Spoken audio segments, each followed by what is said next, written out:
Got my new method in the morning. I've been doing today was a day when I get up first thing, I've been waking up about 15 minutes earlier for it. Oh, okay.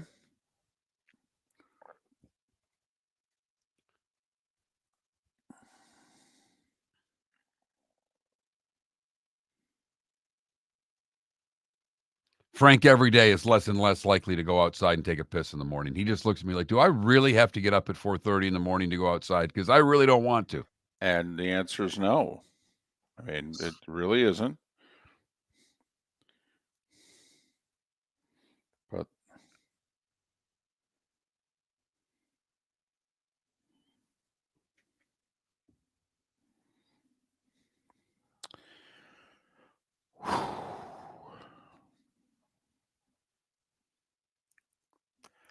T. Haynes. Everybody a little slower today, you can tell. Okay. You were up watching the game. People are staggering up this morning. When I was on time. I wasn't late. I'm usually a little late. EB with the silver. And yet T. Haynes still staggered to gold.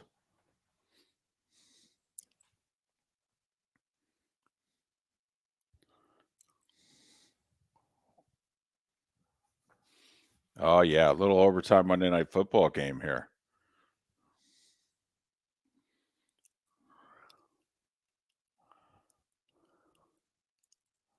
And Steve Crawford with his first ever medal, I believe.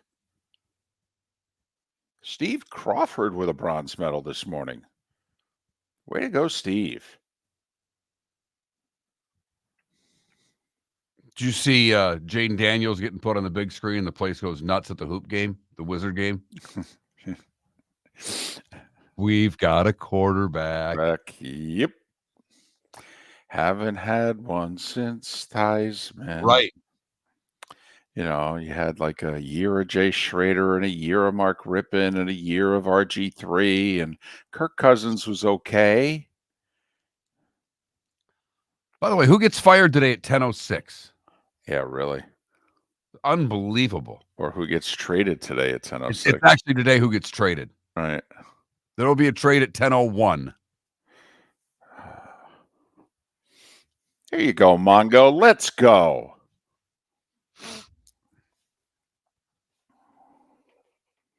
I had a 1:00 doctor's appointment. That gives me 3 hours to vote. I don't think you get it in. I guarantee I get it in. Oh, okay. Yeah, they blew out their midday show, T. Haynes. So, Paula, you did not early vote. You're voting today?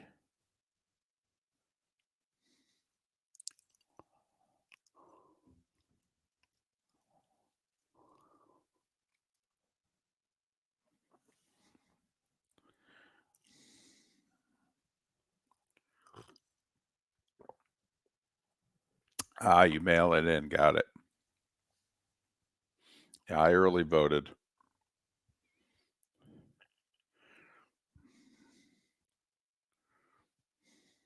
Interesting, Coffin Ball. It doesn't feel right, huh? I think voting feels right.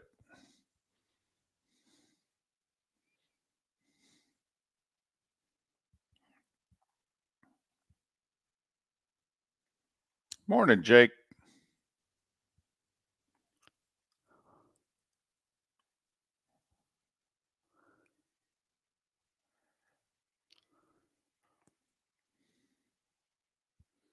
Okay, JC. Here you go.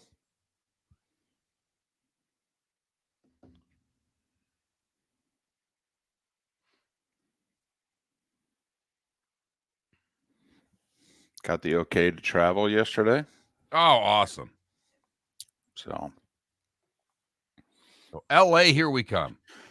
first Bloomington, Indiana. Hello. And then LA, here we come. Only 3 trips to LAX this month. Our CBS, one of our CBS How do you games. get there? Via Atlanta? No, actually through DC. Oh. Unfortunately. I could have gone to Chicago and then gone to Indianapolis and then drive an hour. I'll stay in Indy. I'll fly in Friday night and just stay.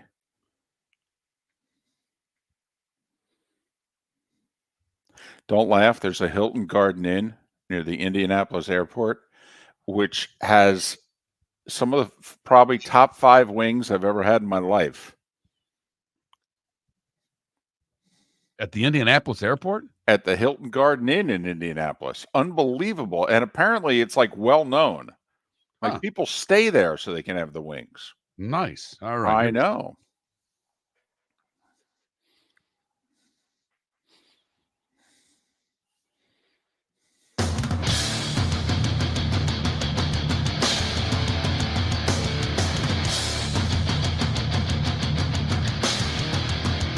You're listening to Miller and Moulton, coming at you from the Floormeister Studios. Floormeisters, keeping it real.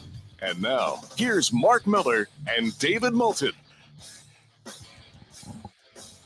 Top of the morning to you on this first Tuesday of November. You know what that means. That the college football playoff poll is coming out later today. How the heck are you? Miller and Moulton. MillerandMoulton.com. Miller_Moulton on X. I mean, is there anything else going on today? You buried the lead, David. It's the NFL trade deadline. Oh, my goodness. I knew something else was going on today. Hot damn. Nation will be on edge up until 5 o'clock today. And then at 7 o'clock, there's, the whole college football dog and pony show. And really, it'll be nothing else on television after that except some Maction tonight. You want a distraction? We got Maction. That's really good alliteration there, David. Thank you. That is top notch for 6:02 a.m. I'm telling you right now, that is tremendous. Got to admit, I think the 4-letter network should use it. Need a distraction? We got Maction. Oh. Mark, what was it? Was it Hamlet? Was it Shakespeare's Hamlet? To be or not to be? That is the question. Go for 2 or not go for 2? That was the question. As Chris Fowler likes to say in so many ads, go for dose. Man, oh man. I thought it was obvious. David, I was waiting for Troy to tell us that they were going to go for 2 because I'm with you. The whole time that they had the ball on that last possession, it seemed painfully obvious that if you score, you go for the win right now on the road. You have one play, you get it done, you win the football game, or at least give your team the best chance to win, in my opinion. And turns out Todd Bowles wasn't even really thinking about it. Apparently not, which begs the question. It begs a lot of questions. It really does. It begs 2 right off the top of my head. A, how the hell could you not have been thinking about it? But B, where's the rest of your staff? There's no one else to whisper in your ear? Okay? At the 2-minute warning even? Hey, do we have a 2-point play? Okay, want to get it ready? Okay, if we get close, all right, get the personnel ready. I mean, seriously, there's nobody on headsets is talking about this at all? Nobody. Here are some numbers. Never mind just how it felt. We all watched it. Okay, Tampa Bay played their butts off. Okay, they played everything they had, they brought. They got pressure on Mahomes, okay, which we didn't know how they were going to do and be able to hold up. But they were holding on for dear life. Mark, before the final drive, when Baker Mayfield got the ball back with 2:40-something to go, plays in the game were 70-42. Okay? I mean, come on now. You're down 7. Plays are 70-42, Kansas City. Your defense is worn out. And They've you played their tails off. And like you said, David, they got stops throughout the game. They including getting the stop to get you the ball back. A 3 and out, too, so you actually had some time. So now you drive 10 plays down the field. There's less than 30 seconds to go, too. Okay? I mean, it feels like you can win the game here. Right? We all know Mahomes 13 seconds against the Bills, and we get it. We know time for 3-4 plays. There's no doubt. Butker's got a huge leg. They need 30 yards probably for him to potentially win the game. But it feels like with under 30 seconds to go, you know what? I got one play to beat the Chiefs at Arrowhead. I mean, didn't it feel like that? 100%. Plays are 70-52 as you score. No guarantee you're going to get the ball back. And as it turned out, you didn't. I don't get it.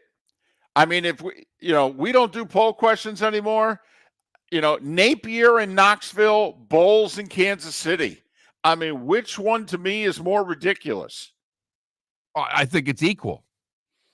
Golly. I don't get it. I texted to Troy when they got the ball back. He texted me at the 2-minute warning. Feel the same way, all over it. And he was. And it seemed as if I really thought when they scored they would just go line up for 2. I never thought for a minute the kicking team would come on the field. And we all looked foolish because the kicking team just ran on the field and there was never a thought to a 2-point conversion. We all know what happens after that. Here's another way to think about it. If we're looking at it from the Tampa Bay point of view, and for the record, Miller and Moulton have felt this way for as long as we've known one another. The first time I came to this conclusion was in 1995. The Vikings played the Cowboys in a game in Minnesota. It's the exact same scenario. Dallas, the better team. Minnesota scores, and they have a chance to go for 2 and win it in the final seconds. They kick the extra point. They lose in overtime. All right, to Troy and the Cowboys, as it turns out. So I have felt this way for at least 30 years. Look at it the other way. If I was in Todd Bowles' ear and I said, we going for 2? And he goes, no. I'd say, Todd, do me a favor. Think about it this way. What does Andy Reid want us to do? Do you think Andy Reid wants us to kick the extra point, or do you think Andy Reid wants us to go for 2? Todd, I'm willing to bet he'll be scared out of his mind if we line up for 2. And there are no guarantees, obviously, that you win it going for 2. We get it. Right. You can lose the game right there. Absolutely. But I don't know. First, Miller and Moulton have felt this way forever. You're walking around on the field before the game. You say to the coach, if I give you one play from the 2-yard line to win or lose, do you take it? And you go, I'll sign up right now. They were a 9-point underdog. You mean to tell me you won't sign up for one play from the 2-yard line to win or lose? Come on now. And you never get the ball back. Oh. You lose a coin toss, you never see the ball again. What were those plays again at the end of regulation? 74-52? Well, it was 7. Yeah, they went 3 and out. Oh, then so 73-52 at the end of regulation, and then Kansas City 10 more plays. Final plays in the game, 83-52. How much more can you ask of your defense? That played terrifically last night. It really did. I'm sick for them. I'm absolutely sick. Because here's another thing. We talk all the time. If I'm going to lose money on this game, this is the side I want to lose it on. If I'm going to lose this game, I'd rather lose it getting stopped on a 2-point conversion. I really would. Come on, man. How much more? Kelsey caught 143 passes and Kareem Hunt ran for over 100 yards. I mean, come on, man. I mean, they've got more weapons than you. They're better than you. Come on. You couldn't get off the field on third down for the majority of the game. Come on. They were brilliant on third down. Mahomes was fantastic, and you're expecting an overtime to stop them. You got the 3 and out at the end of the game. I literally would have said to the defense walking off the field, well, good job, guys. Your work's done tonight.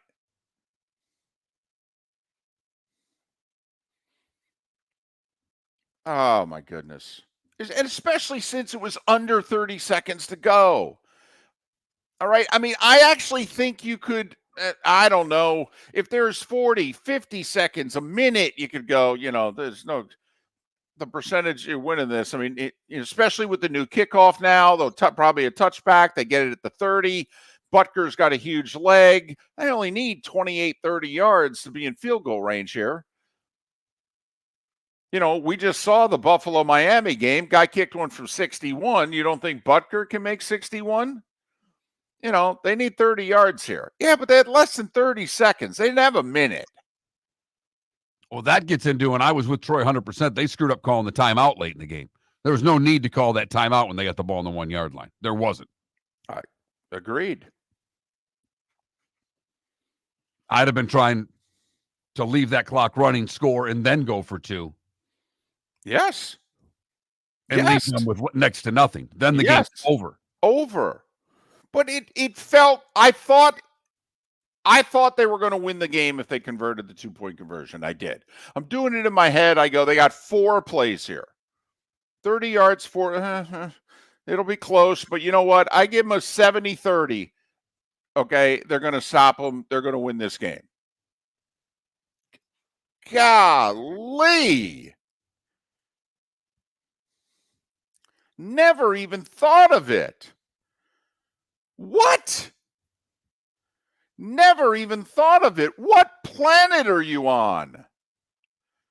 What world are you coaching in? You never even thought of it? No one said anything in your ear either? You've got to get to 10 to make the postseason. You're at 4-4. This is 5. This is a big road upset. This changes the direction of your team for the rest of the season. It's the Chiefs. Unless you win the toss and go down the field and score a touchdown. Even if you win the toss and kick a field goal, they get the ball back with 4 downs. I mean, golly. Where Mahomes had 1 incompletion on third down for the game. And that was a drop. Tough night for the Bucs. That was there for the taking, and the Bucs didn't even give it an effort to try to take it away from the Chiefs. Instead, a coin flip, the Chiefs march down the field, they win in overtime. Brutal night for Todd Bowles at the end to Miller and Moulton. But a great show lined up for you today. David Samson, Pat Kirwan. Coming up, Miller and Moulton, the starting 5, 25 minutes away. We started our show 18 years ago and have been fired 3 times. But Miller and Moulton have never lived on the edge like we are now. We have our best morning ratings ever and are steadily adding affiliates. Yet, we only have a few sponsors, and if that doesn't change, we cannot continue. But if you want to advertise on Miller and Moulton, reach out to one of us directly by texting sponsor to 21,000 or by contacting me on X at @MarkMiller or David at @TheDavidMoulton. You can save Miller and Moulton and make your business some serious money by texting 21,000 now. Visit Jason and Todd at the Diamond District. A natural diamond is the oldest artifact you will ever touch, and each is one of a kind. Jason and Todd at the Diamond District would like to meet you personally and share their love of natural diamonds and the positive impact of purchasing a natural diamond. We promise that in our vault sits the largest selection of GIA-certified natural diamonds at the most competitive prices in the world. Jason and Todd look forward to shaking your hand and welcoming you to their Diamond District family. American Paint Supplies, for nearly 30 years, is your one-stop shop for all your coating needs. If you are a designer, a contractor, a professional painter, or a weekend warrior, American Paint Supplies is the place where experts go to get expert solutions. At 6100 Shirley Street in Naples off of Pine Ridge, American Paint Supplies delivers the best solutions with the best products with the best support. Meet Gene and his team today at American Paint Supplies. Call 239-566-2700. That's 566-2700 or online at AmericanPaintSupplies.net. Gentlemen, has your wife mentioned getting new flooring, but you don't want to go through the hassle? Well, go see the Floor Meisters in Naples next to Costco. They understand your time and money are important, so they'll make it as painless as possible. With a huge in-stock selection of carpet and Cortec, they can get you the floor your wife's been asking for. They carry wood, vinyl, carpet, and tile. If you do it yourself, no problem. They can handle that as well. So go see TJ at the Floor Meisters and tell them, just keeping it real. This is Miller and Moulton.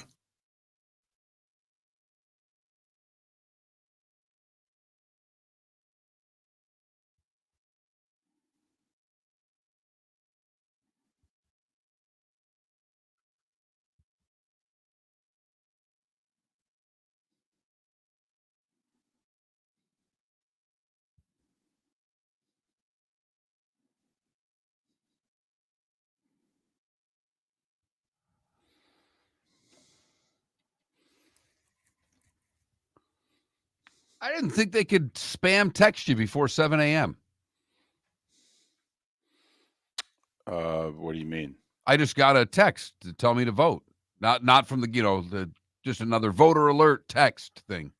I think they're allowed to do it before the polls open. I don't know if you're allowed to do it once they open. Okay.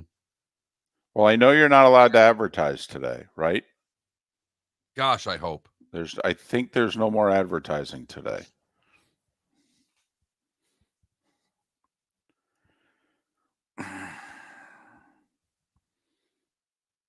I am out of my mind, Go Raiders. I was genuinely stunned. I was not surprised. I was stunned.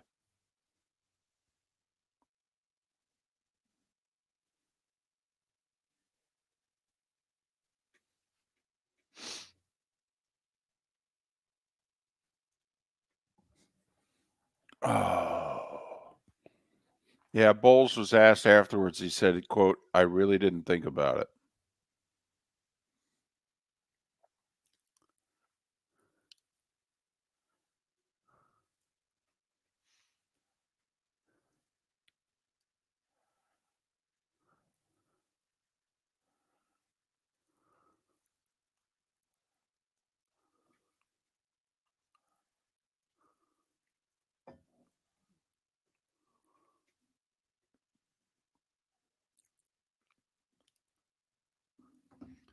So a buddy of mine's on the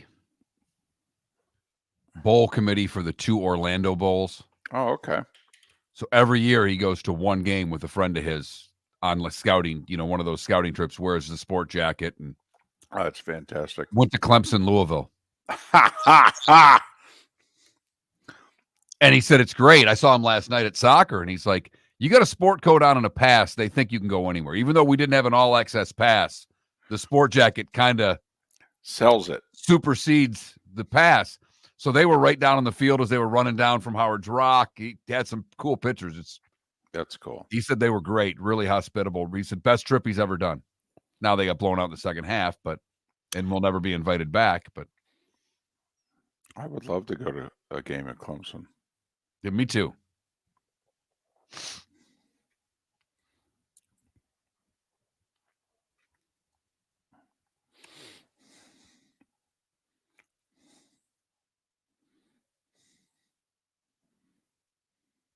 The Canes, oh, well, there are 4 in the 2 polls that don't count.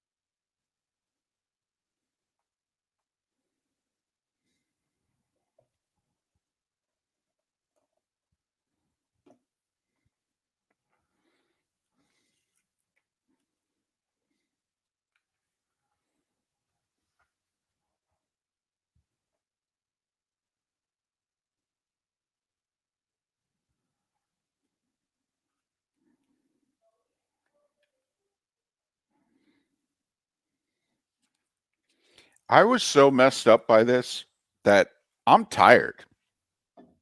And I didn't sleep all that great. And it's not my team. I mean, that's how much Todd Bowles messed me up last night. Wow. Wow.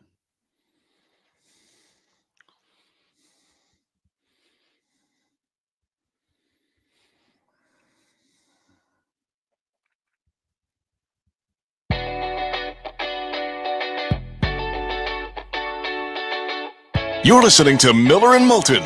And now, here's Mark Miller and David Moulton. 21 minutes past the hour on this first Tuesday of November. Big day. NFL trading deadline up until 5 o'clock today. College football playoff committee releasing their first poll of the season tonight. Maction tonight. You need a distraction. We've got Maction. I love that. I'm sorry. That's terrific. It's the best line you've had in months. And you've had some good ones. What are we going to do? What else are you going to watch tonight? We're not going to get a result tonight. We're going to get final scores tonight in the MAC. We are. We're going to have winners and losers tonight in the MAC. We're probably not going to have it in that other game. We're probably not. Yeah, Kornacki can only get so much information. Apparently, Arizona is going to take like 13 days to get a final score. Pennsylvania is going to take like 3. I mean, but we're going to get a final score in the MAC tonight. We got college hoop tonight. We're going to have final scores. Go where we have a scoreboard that's final. That's what I say. All right, serious question. 32 head coaches, obviously, in the NFL, even if a couple of them are interim. Of the 32, we already have one no vote, Todd Bowles. Very seriously, how many of the other 31 do you think would have gone for 2 last night? I hope the answer's 20 plus. But that's not the answer. You can't qualify it. No, I don't know. I would think that at least half would go for 2. They're conservative by nature, though. They are. Come on now. But they're changing by the day to understand, whether it's the analytics, whether it's the time, whether it's the temperature of the game, if you know what I mean. Yep. Like here, I mean, if you want, and this could be boring, I mean, you could almost go team by team. Sirianni in Philly, hell yeah. Okay. What's Dable with the Giants? What's his face in Washington? Hell yeah. McCarthy? No. He'd kick the extra point. Okay. We can go to the north. We know what Campbell would do. We know what O'Connell would do in Minnesota. Eberflus, he'd kick the extra point. LaFleur, by the way, might not necessarily go for 2. All right. I'm undecided on how LaFleur would vote. Okay. You think Kyle Shanahan goes for 2? Yes. I don't. But okay. McVay? No, believe it or not. I think he would have kicked it. But Mark, I hope your answer would have been the correct one. It's obviously a hypothetical. Okay, we wouldn't know. Here, you think Mike McDaniel would have gone for 2? He didn't Sunday. Now, minute 40 left. Okay, but come on now. We talked about it yesterday. All right, did you think Mike McDaniel should have gone for 2? 2 had 3 incompletions all day. It's so interesting you bring up McDaniel. I was thinking about him yesterday, watching the Tampa game going, this is how an offense runs when it's depleted of certain players. Thank you. This is how you scheme an offense to take advantage of what you have left. And I was thinking about McDaniel without Tua and how that offense didn't run for 3 weeks. And I understand it's the difference between a starting quarterback and 2 receivers, but they changed the way that offense runs because they had to, out of necessity, and they're still productive.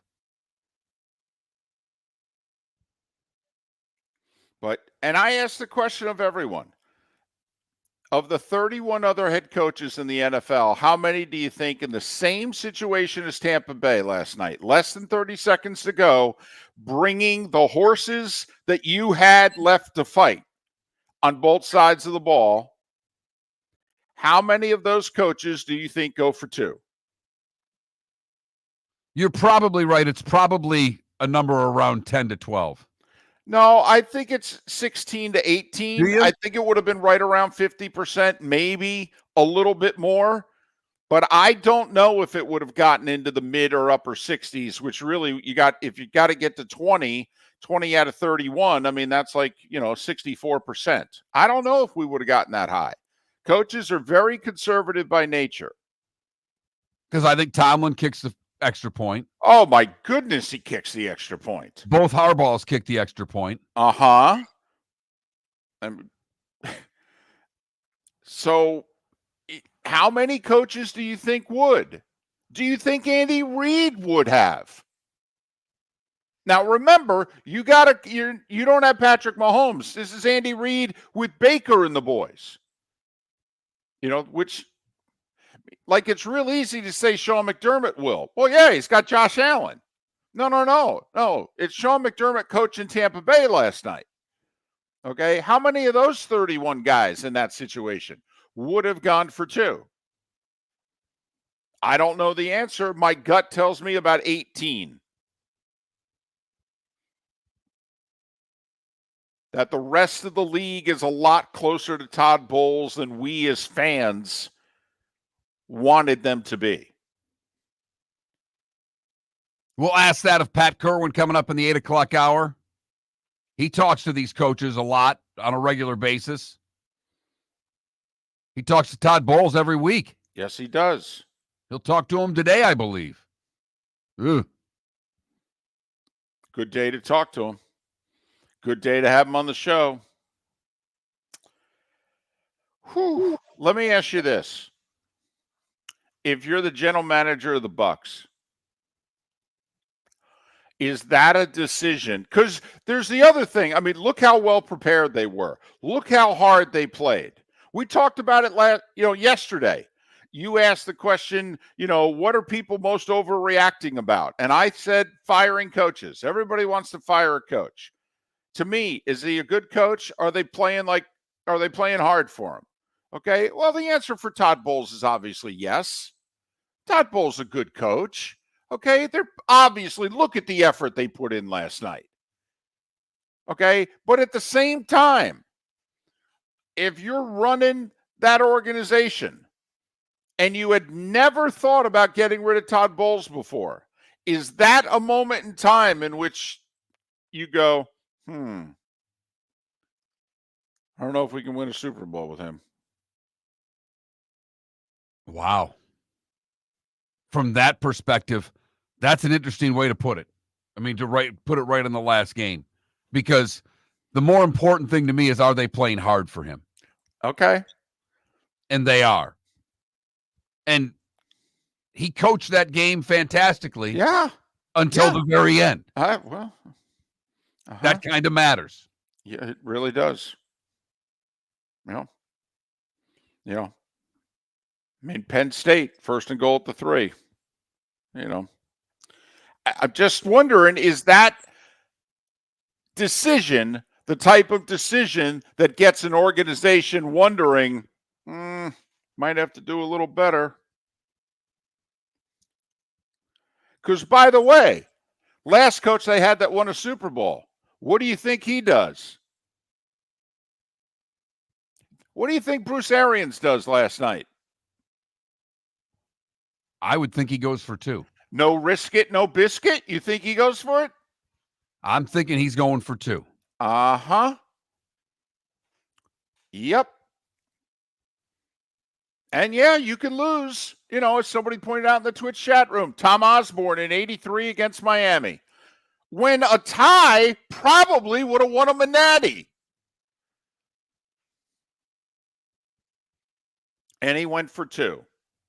Jimmy Johnson against Notre Dame, where the extra point probably keeps him number 1 in the country. And they play for another natty. Went for 2.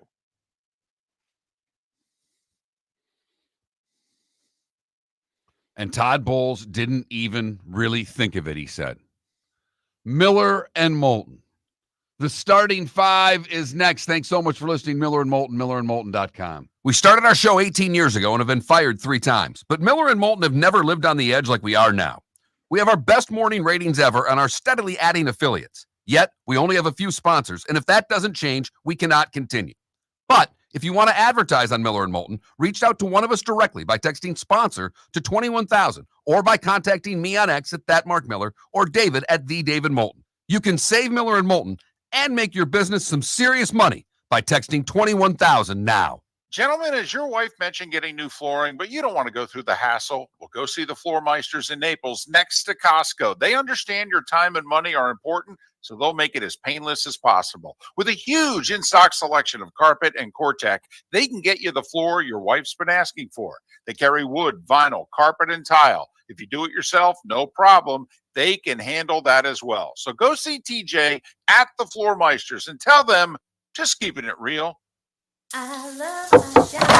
Honey, you want to come out? I haven't seen you since Glass Doctor installed our custom shower enclosure. No thanks. Well, you can't keep eating breakfast in the shower, and laminating your magazines is getting expensive. You remember we have guests coming over tonight, right? Oh, I'm sure they'd love to see the shower. It's our neighbors, and I highly doubt they want to be hanging out in our bathroom. The shower's so good, you'll never want to leave. Visit glassdoctor.com today and schedule an appointment online. The Cape Coral Police Department is growing. They are currently looking for police officers and are offering a $10,000 signing bonus to newly hired officers. If you desire a career in law enforcement, or if you are already in law enforcement and thinking about making a move to a better agency, think Cape Coral Police Department. If you're looking for a police department that is committed to excellence, that invests in the highest level of training, state-of-the-art equipment, and some of the highest compensation in all of Southwest Florida, then the Cape Coral Police Department is for you.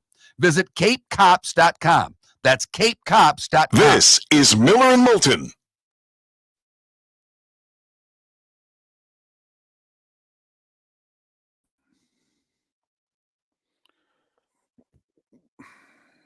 So on my Sirius dial, I had the Chris Stapleton channel, which they'd been running for a while. And miraculously, it disappeared, David, and turned into Holly. Oh, yes. Oh, wife had it on. Taking me to the doctor yesterday. Had it on. Looked right at me and said, I don't want to hear it. Mm-hmm.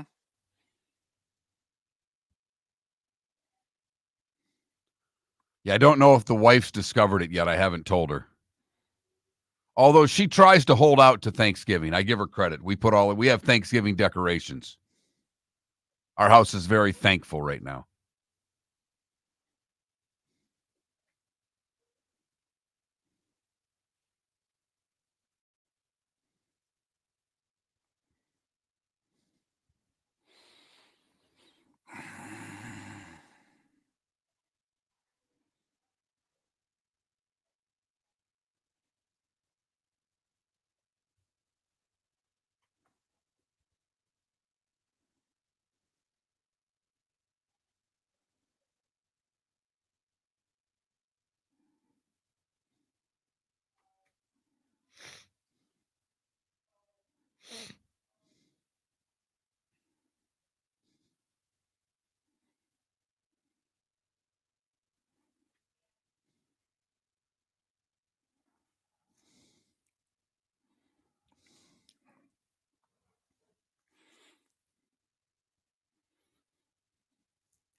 That's funny, Mac.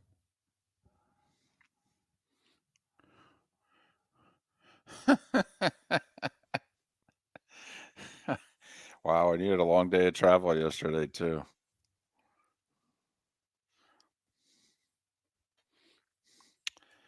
That's okay.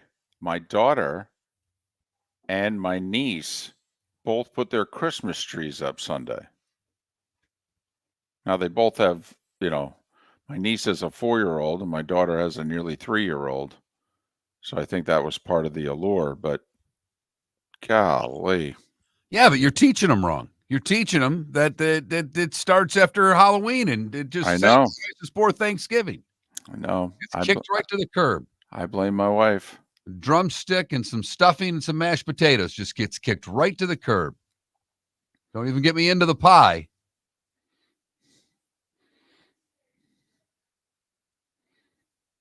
Do you have a favorite Thanksgiving pie? Because I'm an apple pie guy year round. Pecan. Ooh, interesting. I forced my mother to make pecan pie. Well, I could see why she holds certain grudges. My mom makes a great pie. She's got the crust down. Oh, there you go. Key word, lard.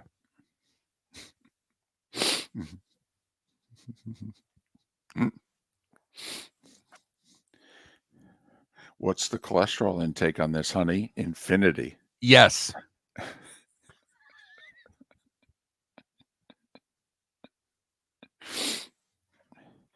What do you put in that? Clogged artery.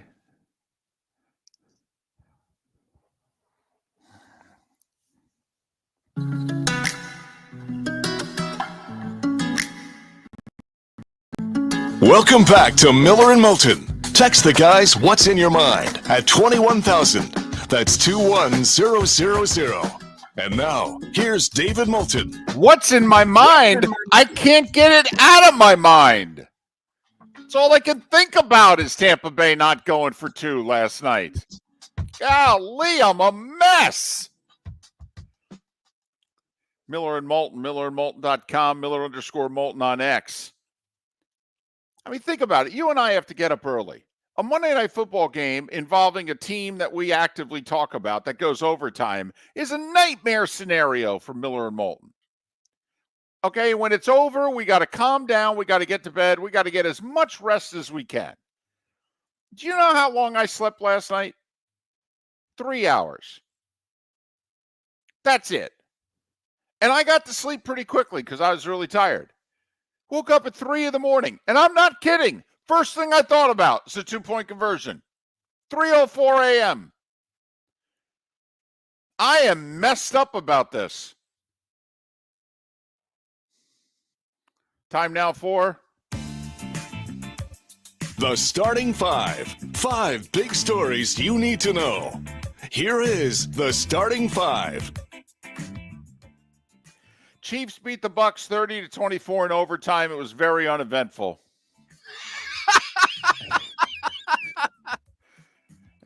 Not much to talk about.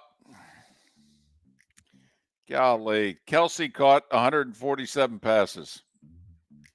14, actually, for 100 yards. D-Hop had 2 touchdowns. Kareem Hunt rushed for over 100 yards and a touchdown. Mahomes was, magnificent. 291 yards, 3 scores. Bucs like 11 of 12 on third down. Right. I don't know. That seems pretty good. It seems like if you had a chance to win the game and not put the ball back in his hands, you'd do it. But that's me. Chiefs are unbeaten. I think they have the Ravens next week. Bucs are 4-5, and they host San Francisco, who's getting Christian McCaffrey back. At least he practiced yesterday. And they opened the 21-day window at which he must return to play during the next 21 days or else he's done for the year. But he could literally play tomorrow. And he was a full participant at practice. So Tampa, short week to play the Niners coming off a bye. Did I mention they had a chance to beat the Chiefs with one play from the 2-yard line? No? You haven't brought that up at all this morning, David. No. Well, I probably should have. I think I buried the lead. Dak has a hamstring injury along with a hand injury. They've already ruled him out for Sunday against the Eagles. There are reports that he's going to miss multiple weeks. Cowboys are 3-5. They got Philly and Houston, their next 2 games. It's been a while since the Cowboys played on Thanksgiving, and they were basically irrelevant. But that's got a real shot of happening. Saints fired head coach Dennis Allen yesterday. A lot of people wondered what took him so long. But when you lose to Carolina, well, it's just like Brian Dable in Europe on Sunday. Don't lose to 2-7 Carolina, buddy. Well, they didn't just fire him. They fired the quarterback's coach. They fired the O-line coach. Right. And they got rid of 3 guys. That is interesting to see how they fill all those roles mid-season, if you know what I mean. It's not just one coach that got fired. It was 3. Saints have lost 7 straight. Arizona, by the way, they made the first deadline deal, if you will, sending a 6th-rounder to Denver for defensive end Baron Browning. Browning, a 3rd-round pick 3 years ago out of Ohio State. Arizona thought highly of him. He spent 4 weeks injured this year, an edge rusher. We'll see if he contributes to Arizona, who had, 6 sacks against the Bears on Sunday? College football. Turns out DJ Lagway's hamstring injury may not be as serious as it looked. In fact, the Gators not even willing to rule him out yet for Saturday's game at Texas. We'll see. I wouldn't mess around with the franchise quarterback. You're going to lose probably in Austin with him. I'd lose without him. And if there's a chance he could play in one of the next 2 home games, a game that maybe could save your job, Billy. Hello? First college football poll from the playoff committees out tonight. Show starts at 7. Who knows how long they'll dilly-dally before giving you the poll. Curious, Mark, what's the number one thing that you are looking to see from the committee tonight? I know what it is for me. Number one thing, where's Miami? Okay. And then where's Indiana? There you go. Ding, ding, ding, ding, ding, ding, ding. That's the one I'm interested in. Indiana 9-0 hosting Michigan, then at Ohio State before finishing the season against Purdue. Basically, we're all looking to see how much room does Indiana have to fall after the expected loss to Ohio State a couple weeks down the road. Miami, for what it's worth, is 4th in both the coaches and the AP poll. We'll see what the playoff committee thinks tonight. We have Maction, 7:30 ESPN2, Bowling Green, Central Michigan. And 8 o'clock ESPN, Miami of Ohio, Ball State. The home teams are big underdogs tonight. You can get 14 with Central Michigan. You can get 11.5 with Ball State. So don't know if, we have the whole Thursday night football, take the home team theory in November. Do you think it matters in action? It's not like these schools played Saturday, so probably doesn't. Baseball, Garrett Cole. Remember he opted out of his deal? Well, the Yankees called this bluff. They said, yeah, we were going to pay you 4 years, $36 million a year for 4 more years. And you think we're going to give you a 5th year? I don't think so. So Cole said, hey, is there any way we could reinstate the deal I opted out of? The Yankees said, sure. Yeah, that'd be okay. So Cole back with the Yankees, 4 for $144. Clayton Kershaw, $10 million. Nathan Eovaldi, $20 million. Frankie Montas, $20 million. They all declined their options for next year and became free agents. The Braves picked up Marcell Azuma's $16 million option. After all, he did hit 39 homers last year. They declined the option on Travis d'Arnaud and righty pitcher Luke Jackson. 13 players got qualifying offers. Usually, they all turn them down. They're looking for multi-year deals in free agency. A qualifying offer is 1 year for $21 million, by the way. And all 13, at least 12 of the 13 are expected to turn them down. Luis Severino might take it from the Mets. 3 Mets and 2 Orioles among the 13 that were handed qualifying offers. College hoops got underway yesterday. Good one in Jacksonville, South Florida, with a 1-point lead at the half. Gators wore them down, shot 52% from the field. 21st ranked Florida beat the Bulls in a very emotional night for South Florida. First game after the passing of their coach, 98-83. Had an upset in Orlando. UCF down 11, Mark. Little over 6 minutes to go. Outscore A&M 21-7 to pull off the upset over the 13th ranked Aggies. Pretty bad last 72 hours for Texas A&M, at South Carolina in football, at UCF in basketball. Hello. UCF 64-61. Upset of the night, though, in South Carolina. North Florida, out of the A-Sun, the Ospreys paid nearly $100,000 to come to Columbia and play South Carolina. Well, they'll take the check and the win. 74-71. UNF, the winner at South Carolina. Other A-Sun scores, JU by 13. FGCU lost at North Carolina Greensboro, 73-64. And North Alabama, and they beat Air Force. They were up 20-plus at the half. North Alabama, 73-57 over Air Force. Miami beat Fairleigh Dickinson by 41. The game of the night was supposed to be Baylor and Georgia, a battle of top 10 teams. Or, I'm sorry, Baylor and Gonzaga. Yeah. Gonzaga beat Baylor by 38, 101-63. Ohio State upset Texas, 80-72. No, it's in hoops, not football. North Carolina trailed Elon at home with under 7 minutes to go by 2. Finished the game on a run and won at 90-76. Number 1, Kansas won by 30. Number 2, Bama by 56. Number 4, Houston by 57. Number 5, Iowa State by 39. Women's hoops, South Carolina edged Michigan. They're the number 1 team in the country, the defending national champs, 68-62. Game of the night, battle of top 20 teams. Juju Watkins and USC, third in the country, edged Ole Miss, 68-66. Florida State beat North Florida by 70. The Gators beat FAU by 28. All 30 NBA teams in action last night, Mark, and there were some really good games. Sacramento got a tip in with under a second to go to come from 15 down and beat the Heat in Miami, 111-110. Orlando, 4 straight losses without Paolo, and OKC 7-0. Thunder won 102-86. Houston beat the Knicks by 12. The Cavs are 8-0, and the Bucks are 1-6. Without Giannis, they nearly beat the Cavs in Cleveland, but Cleveland 116-114. Steph returned for the Warriors. He scored 24 points in 22 minutes. Golden State beat Washington by 13. Warriors are 6-1. Boston got 26 points from Jason Tatum in the first half.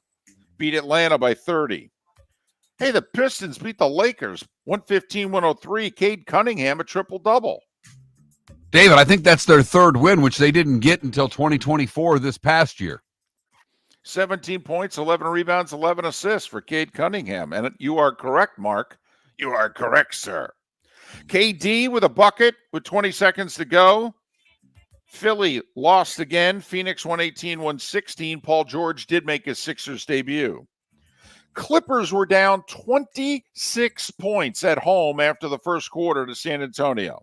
Came back and beat the Spurs 113-104. And the Utah Jazz won a game. Hey! First win of the year in Chicago, 135-126. Couple of NHL games, road teams with 3-0 wins.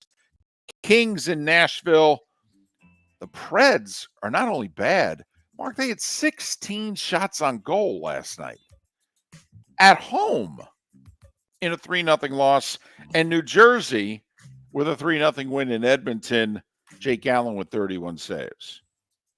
And the Bucks scored with 27 seconds to go to cut it to 1. And the head coach never even thought about going for 2 in the win on the road in Kansas City against the undefeated Chiefs. I'm just recapping the top story. Kansas City 30-24 in overtime because after kicking the extra point, Tampa Bay never got the ball back. Right. You might have to do the rest of the show. I'm messed up. I really am. It's not even my team. I'm so messed up by this. You are distraught. There is no doubt. And I am verklempt. Is that I am everything. Five big stories you need to know? Yeah, 5 with an asterisk because I went back to the first one twice. And that was the starting 5. 5 big stories you need to know that Todd Bowles doesn't have any onions here on Miller and Moulton. And for a guy who likes to blitz on defense and likes to live on the edge on one side of the ball, you would think on the other side of the ball, when given the opportunity to win and take the game away from Kansas City, he would, and he didn't even think of it. I don't know what bothers me more, that he didn't go for 2 or the fact that he said after the game, I didn't really think about it much. Well, that bothers me even more. And I didn't know that until right before the show. And it woke me up. It woke me up in the middle of the night. Seriously. After 3 hours of sleep, I was woken up by the fact that the Bucs didn't go for 2 in the win, which probably is a reflection on me. I need a little more life balance. Okay, that's probably not a healthy sign. I'll grant all of you that.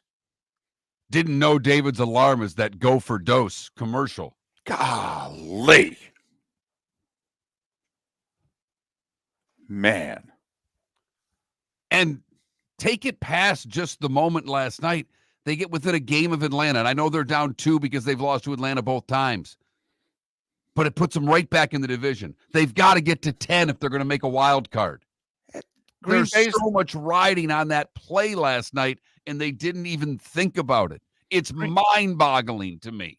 The division leader 6-3. The 7 seed is 6-3. So yes, you have to think, well, we got to get to 10 to have a shot. The NFC is a little different this year.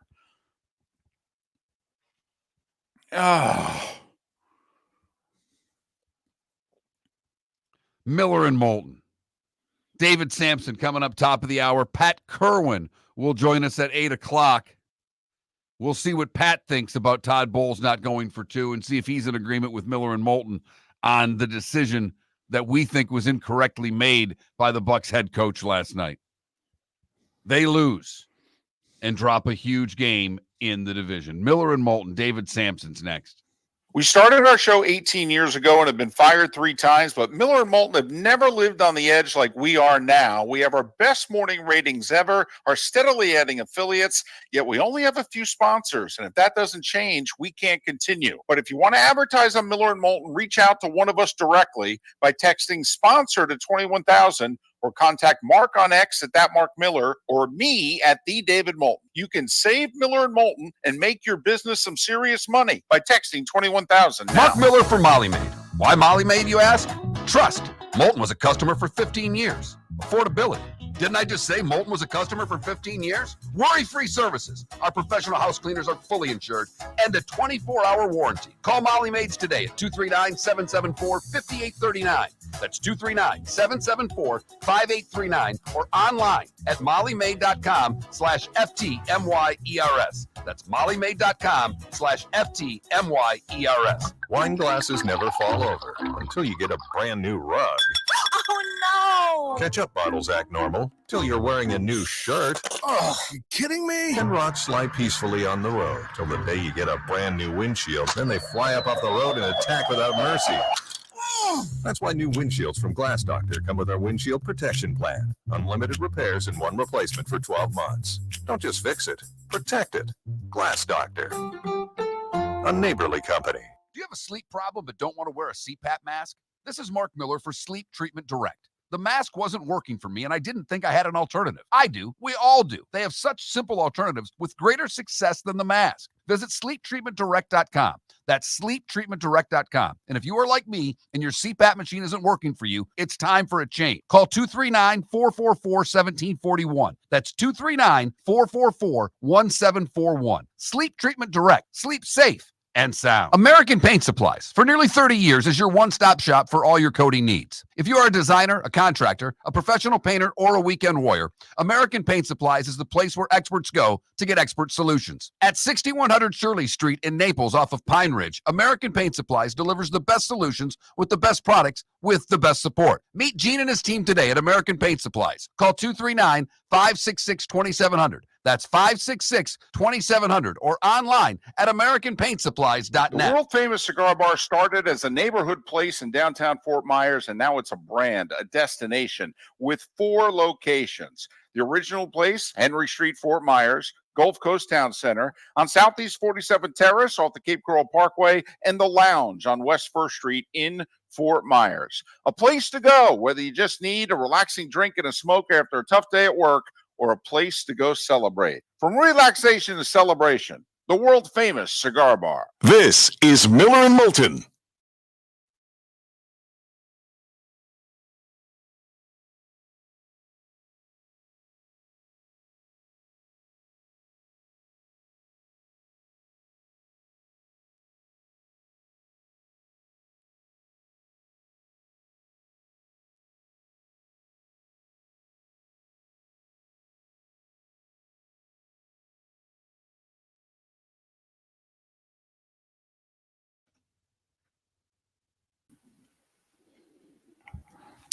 Top of the morning to you, sir. Good morning. How are you guys? Doing great. How are you? Good, thank you. Is that I voted sticker? That What is that? is. Look at you. I I will voted get today. mine right after the show. I got there right when it opened. There was a line which made me nervous, but I was able to get everything done I needed to get done and be here on time as usual. Well, and I thank you. You know, we have so many guests that come this way. When I call a guest, I'm in charge. When they're coming on this, you're in charge. So when I have to wait, I start panicking when we're a minute out. You are always the first of all of our guests. You are the most prompt, and it makes my life Good. much happier on a Tuesday morning. So thank you. 6:56, no matter what. If I'm not on at 6:56, please call the authorities. Not my cell, the authorities. Exactly.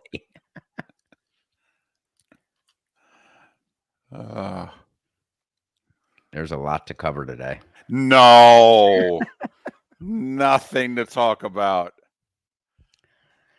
The content game is quite a game.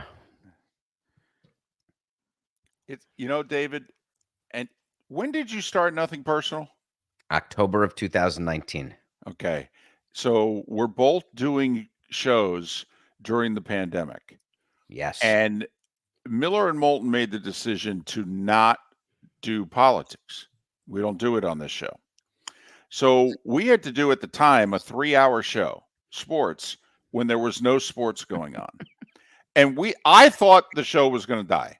I said, ask Mark. I said, a month, we're done. It's over. We did so much content, and there was not much going on. It's an endless fountain if you just know what to look for and spend the time to think about it. It's just endless. And now that they started playing games, it was like, oh, well, hell, this is easy. People are like, what do you talk about? It's like, what do we talk about?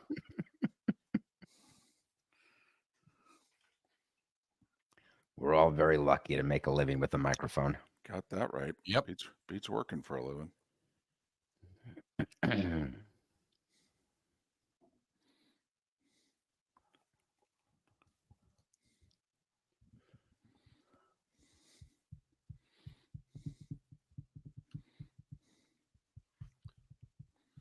I'm just happy to get, somehow I got locked into my mother. I don't know what I did for my mother-in-law, buy her on a plane ticket, but it's got me locked into, she's in Pittsburgh, Pennsylvania, that I get all these texts from election things going on in Pittsburgh that I have nothing to do with. I am just happy that I'm getting no more Pennsylvania election questionnaires. So thankful that all the ads are done and everything.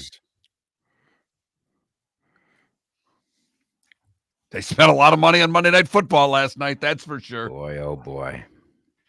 Yep. 17 undecided people. That's a lot of money. A lot of choir preaching. Yeah. All right, here we go.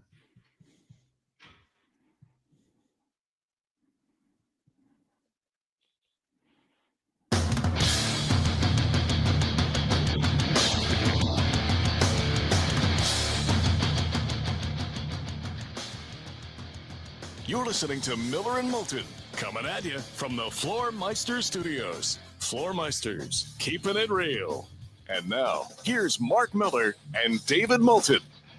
Hour 2 on a Tuesday. We start it as we do every Tuesday with David Samson. He have nothing personal with David Samson. He records it live, 8 a.m. Eastern every day. It then rebroadcasts 2 hours later on the DraftKings Network. You can follow David on X at David, the letter P, Samson, David P. Samson. Serious question. You'll know where I'm going with this. Did you ever have a player, a coach, or a manager that you really liked? You thought they were really good, and then one thing happened, and you thought to yourself, I don't know if we can stick with this guy. So the answer is yes, definitely. Nothing that ever would happen on the field.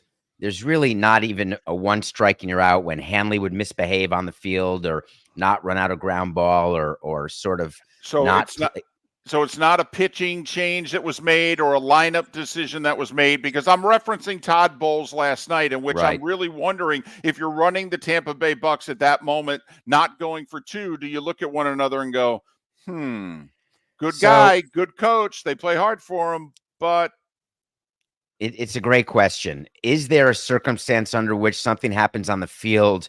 It becomes a data point. And when you have enough data points, that can lead to a termination without question. The only acute terminations happen when something happens off the field or on the field that you simply can't get past. Joe Girardi yelling at Jeffrey Lurie in the middle of a game, that's the end of his career. Ozzie Guillen, the way he talked about Fidel Castro off the field, that's going to cost him his job without a question. Started with the suspension and then a termination. For a player, when they make a mistake, it has to be a major, major mistake, and even one won't do, even if it's mental. Physical mistakes, for sure not, though they're data points, but not one and done. And when a manager makes a bad decision, generally, we've discussed that before the game.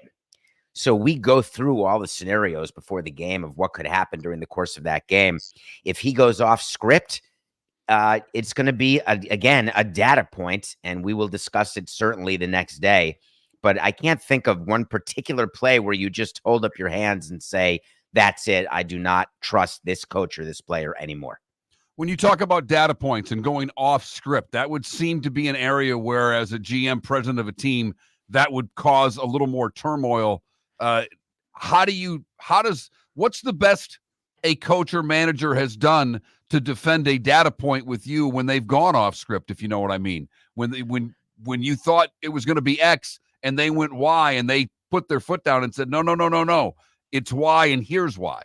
Well, the number one example happened when we won the World Series, and we had sat down with Jack McKeon and said, we're not going to pitch Josh Beckett till Game 7.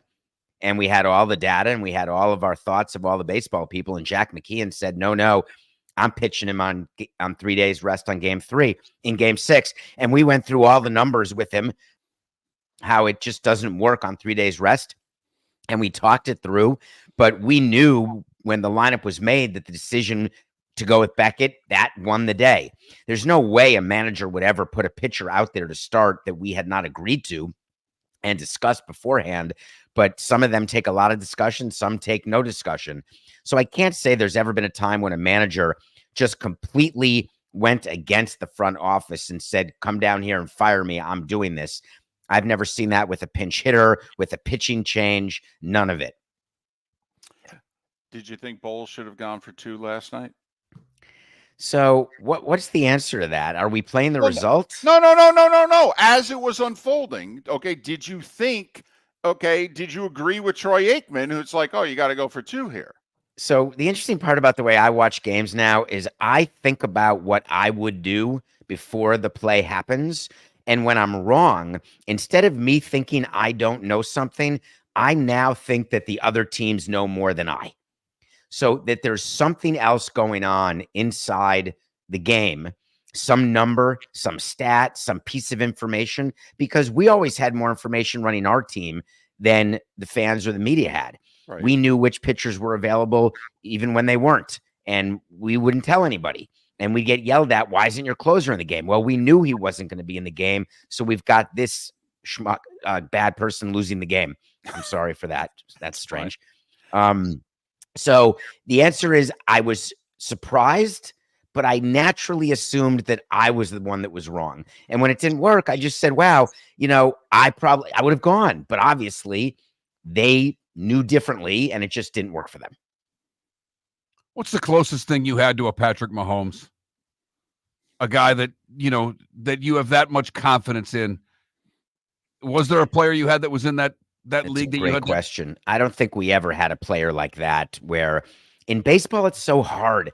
I don't think there's any player in baseball who's Patrick Mahomes. The closest would be Bonds on steroids during his prime when he was at the plate, that he had the game in his hand.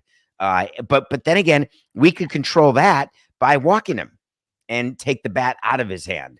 So I don't think that there can be a baseball player because of the nature of the game where you feel the confidence that you have that, wow, we win. We win because we have this guy. I don't think that player exists in Major League Baseball, even Ohtani. Nothing personal with David Samson. He'll record it 53 minutes from now, and it will rebroadcast on the DraftKings Network at 10 a.m. Eastern every day. Follow him on X, David, the letter P. Samson, David P. Samson. Brian Cashman stared down Scott Boras with Garrett Cole. And it wasn't it Costanza showing up, quitting on Friday and showing up on Monday, pretending he didn't quit. I'm opting out. Cashman goes, okay. 2 days later, they go, wait a minute. We didn't opt out. I'm so happy right now. And I've got about 53 minutes before I lead the show. I don't know that I'm leading with Cole, but I can't wait to talk about it. Here's the deal.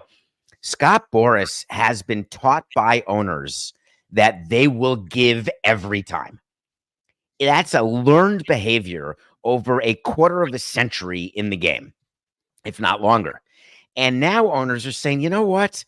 I'm not threatened by you anymore. And you're representing a bunch of players that you are trying to leverage against us, and we're not getting the performance that you say we're getting.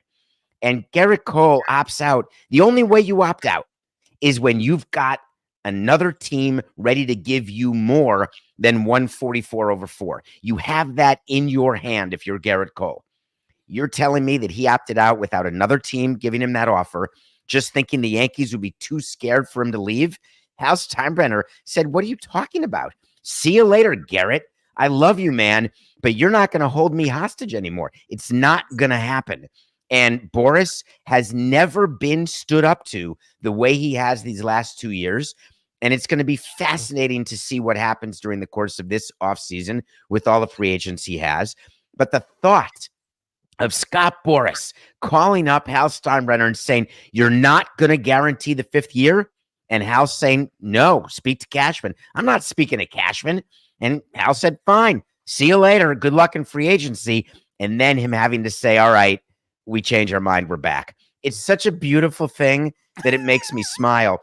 I only hope that Brian Cashman wasn't lying when he says that he's not negotiating an extension right now. Because if we read about a Garrett Cole extension coming up in the next few months, I'll be sickened.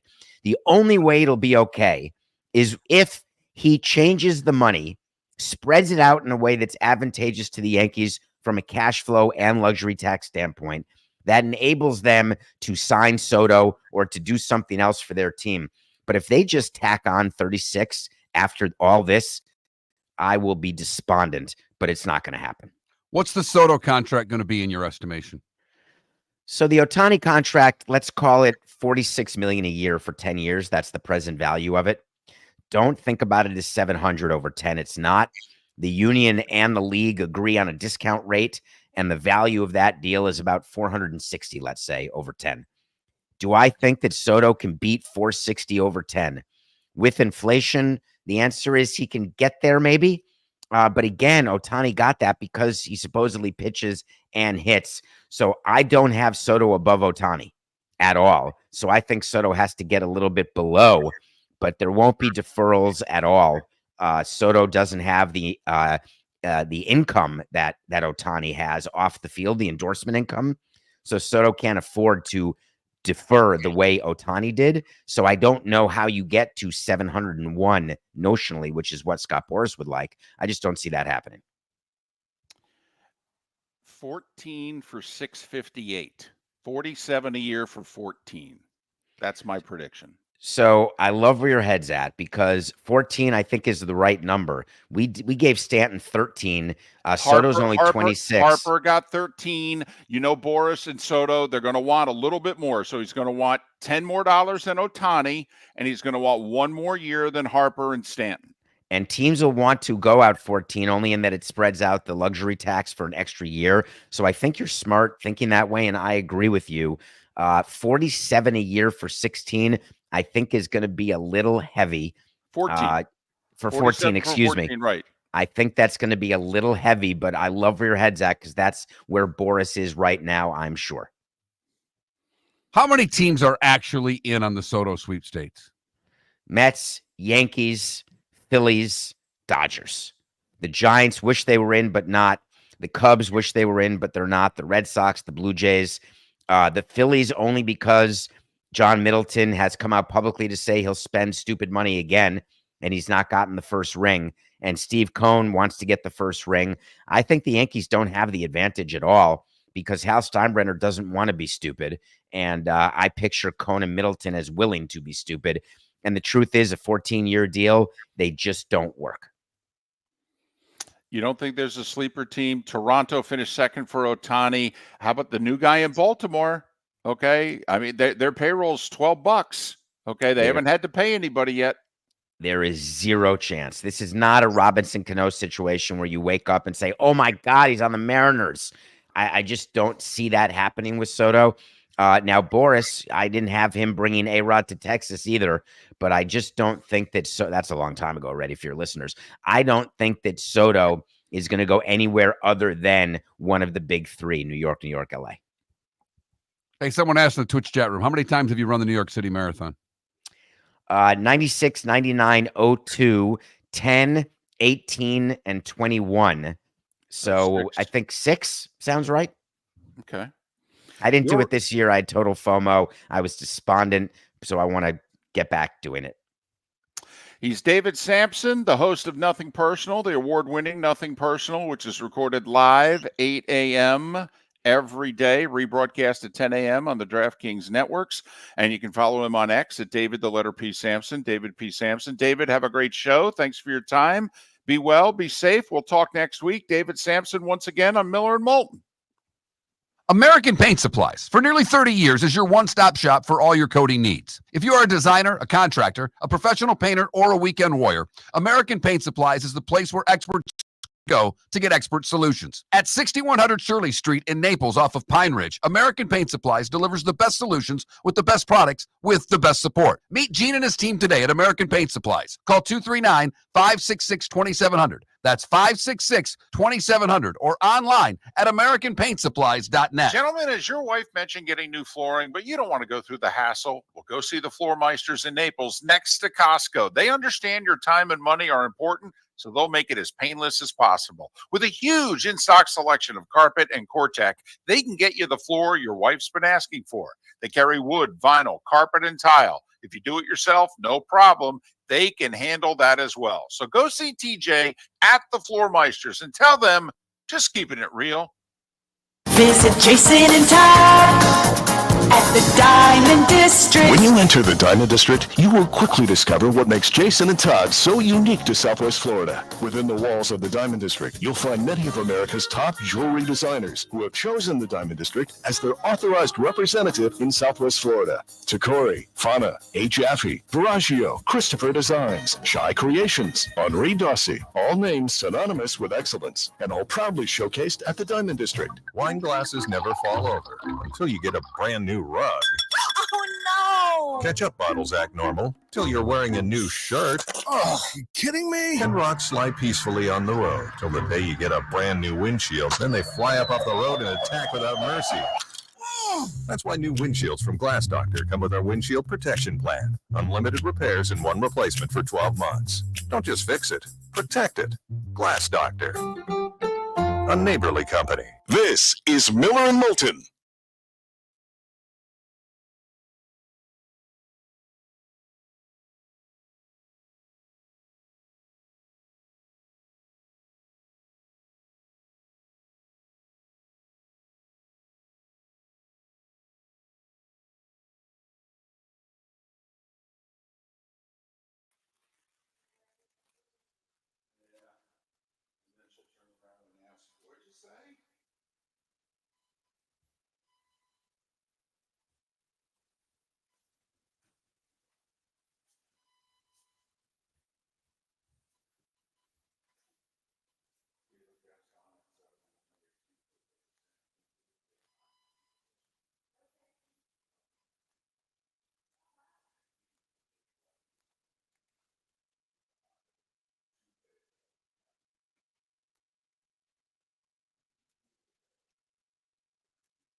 So I just told my wife about, you want a distraction? We've got Maction. Because she needs a distraction today.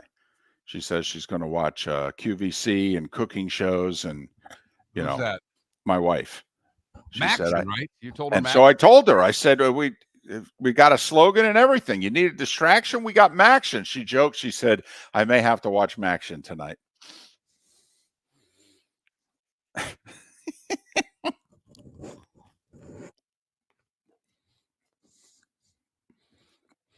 I think we're pretty far away, Irish football.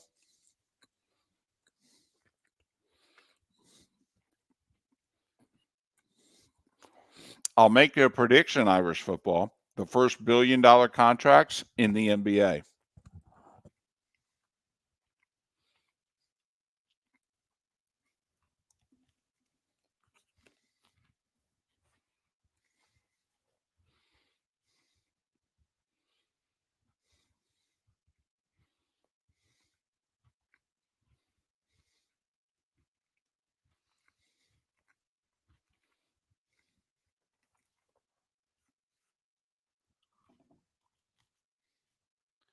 Do you imagine if that game last night was a Super Bowl or an AFC championship and they go for 2?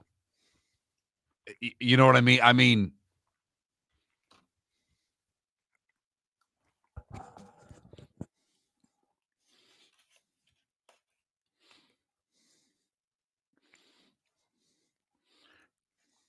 Could you imagine Tom Osborne's decision now? right. Never mind when he made it in 1983.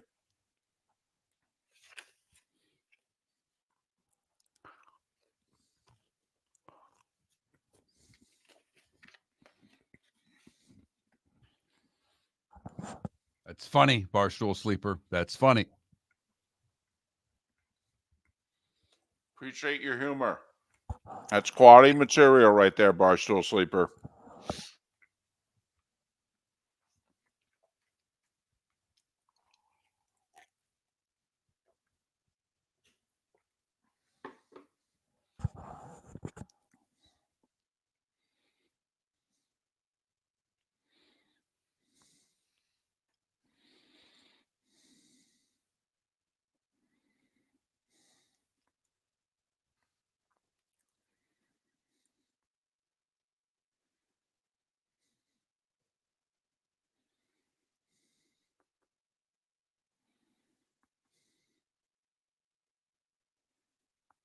You're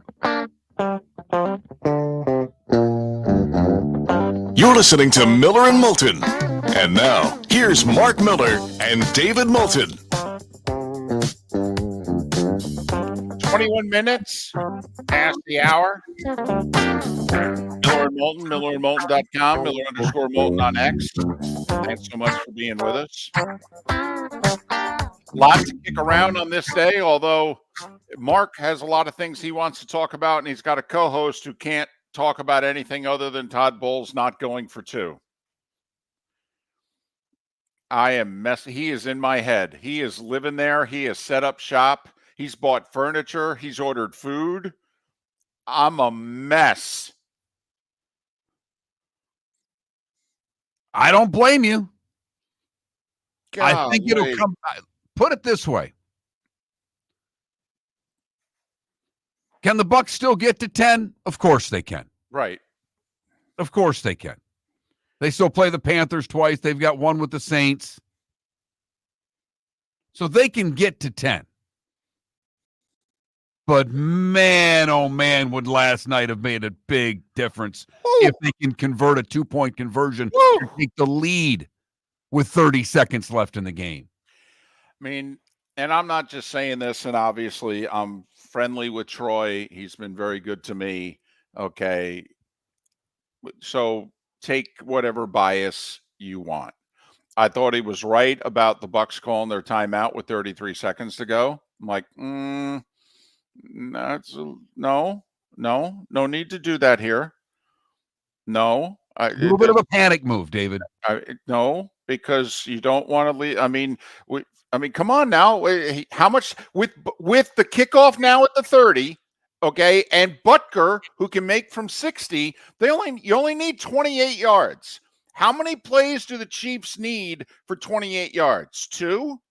I mean, no, 33 seconds was when they called timeout. That's David, if they would have waited 10 seconds, 15 seconds and called timeout, I'd have been okay. Right. They want to get this to 20 seconds or so, call timeout and say, right. All right, here are our 3 plays that we're going to run to score a touchdown here.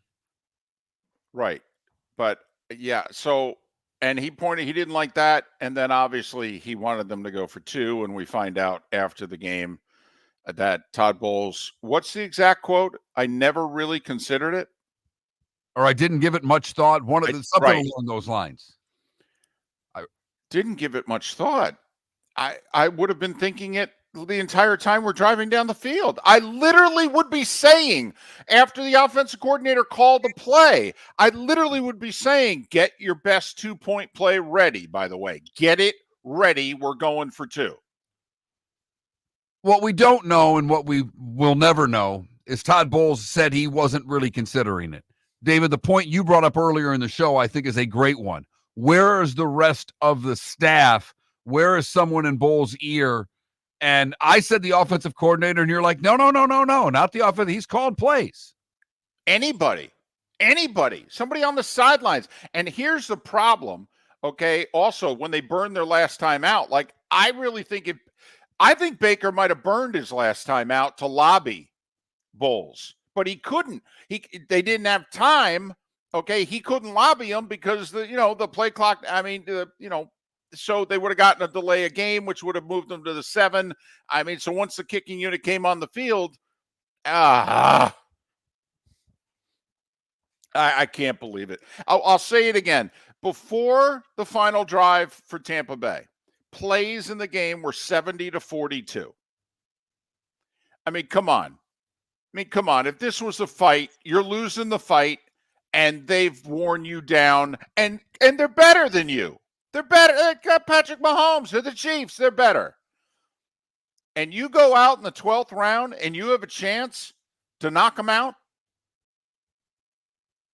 and steal the fight,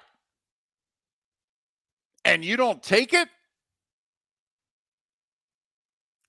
And after you scored, plays were 70-52. I mean, that's still a decided advantage. They've run 25% more plays than you. 70 plays on an NFL defense? And how many more times do you think your defense can actually stop them? You got the stop at the end of the game to get the ball back. You got a nice stop in the first half to prevent them from kicking a field goal when you got a sack. You got some stops in that game.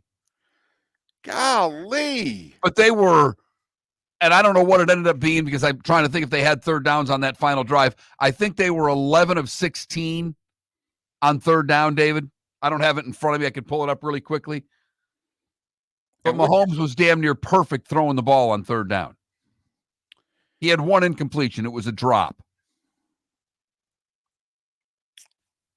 Plays ended up being 83 to 52 because the Chiefs got the final 3 plays off in regulation. So the plays going overtime were 73 to 52 and then 10 plays touchdown.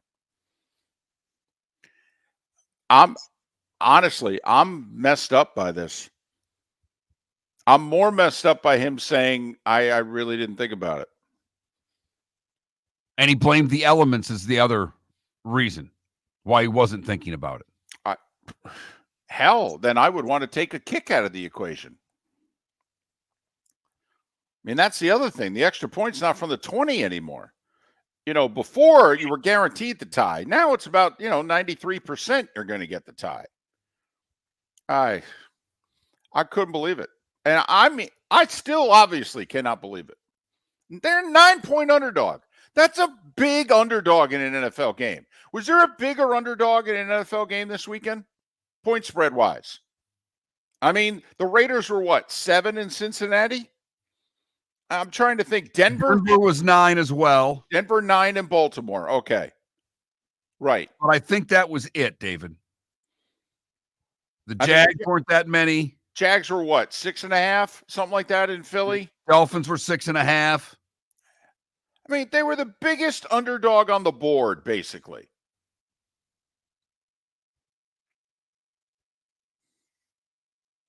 I can't believe it. I cannot believe it. I can't believe they didn't go for 2. B, I can't believe he said I didn't even really think about it. David, does this decision, and we don't know if they would have won the game. They had to convert the 2-point conversion. Right. I get it. But do you think this decision will cost the Tampa Bay Buccaneers a playoff spot? Well, because we don't know the outcome of the play. I do think it's going to cost Todd Bowles his job. I do. And I don't think, Empire in the Twitch chat room says if they go for 2 and don't get it, everyone is vilifying them. No. No. We're applauding them for going for it, for being the lesser team and taking the punch and taking the shot at knocking out the champs. No, Empire, the Eagles are the better team most weeks. Okay, that's why their fan base is a little honked off about why are we turning down these free points. Take the free points. Stop with this nonsense. Let's just keep adding the points on the board. Tampa Bay was not the better team last night. The other thing, like if they had Godwin and Evans, to me, that's even more reason to go for 2. It makes us tougher to defend, but I think it gives Bowles more legs to stand on. But they weren't healthy. I mean, come on. They played Kansas City down to the wire last night with their 3rd and 4th receivers. With Kansas City having a 100-yard rusher, Kelsey with 14 catches, Mahomes with nearly 300 yards and 3 touchdowns, and almost perfect on third down. And they had a chance to win the game? You gotta take it. Your defense forces 18 third downs over the course of a game. Your defense played hard. They couldn't get off the field on third down, but they played hard. And they showed you that if it went to overtime, the odds are they weren't stopping them because they hadn't stopped them much the whole game. And you get into the number of plays that David has referenced so many times, how much is left in that defense? I mean, unless you win the toss and drive down the field and score a touchdown, Kansas City is going to get the ball back. And your defense is gassed. And if you've scored, they know they have 4 downs to drive the whole field.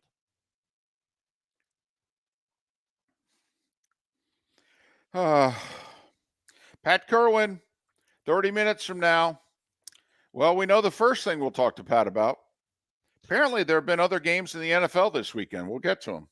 We started our show 18 years ago and have been fired 3 times, but Miller and Moulton have never lived on the edge like we are now. We have our best morning ratings ever, are steadily adding affiliates, yet we only have a few sponsors. And if that doesn't change, we can't continue. But if you want to advertise on Miller and Moulton, reach out to one of us directly by texting sponsor to 21,000 or contact Mark on X at that Mark Miller or me at the David Moulton. You can save Miller and Moulton and make your business some serious money by texting 21,000 now. Mark Miller for Molly Maid.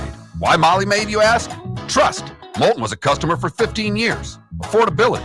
Didn't I just say Moulton was a customer for 15 years? Worry-free services. Our professional house cleaners are fully insured and a 24-hour warranty. Call Molly Maids today at 239-774-5839. That's 239-774-5839 or online at mollymaid.com/FTMYERS. That's mollymaid.com/FTMYERS. Gentlemen, as your wife mentioned getting new flooring, but you don't want to go through the hassle, well, go see the Floor Meisters in Naples next to Costco. They understand your time and money are important, so they'll make it as painless as possible. With a huge in-stock selection of carpet and Cortec, they can get you the floor your wife's been asking for. They carry wood, vinyl, carpet, and tile. If you do it yourself, no problem. They can handle that as well. So go see TJ at the Floor Meisters and tell them, just keeping it real.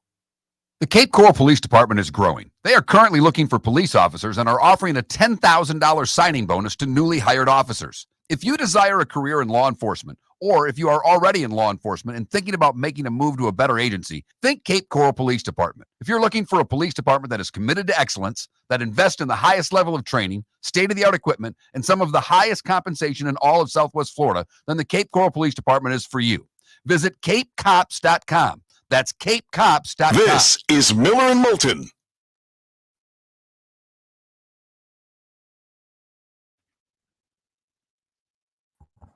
Okay, Empire.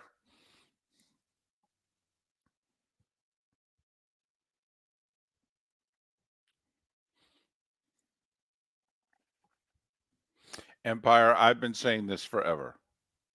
I think it should be part of home field advantage, that you get to decide at the beginning of the game, are we getting the ball, kicking off, which way I want the wind. I've been saying it for a very long time.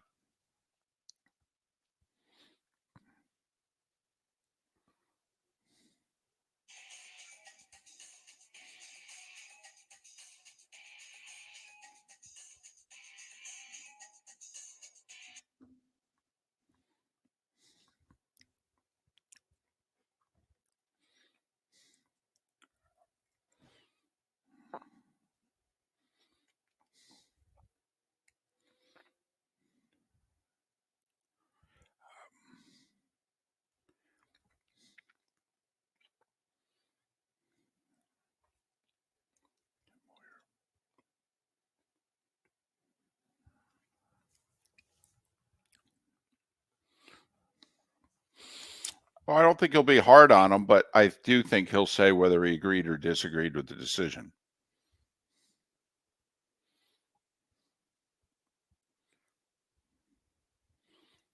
I mean, Pat's not hard on any coach. Well, very rarely. Very rarely.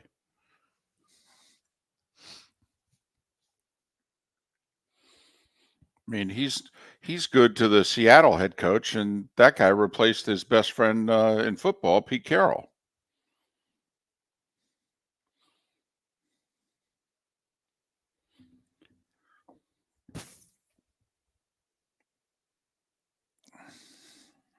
Exactly, Paul. I don't even understand why the visiting team gets to call the coin toss. I mean, I even think that the home team, if you're going to keep the coin toss, that they should be allowed to call the toss.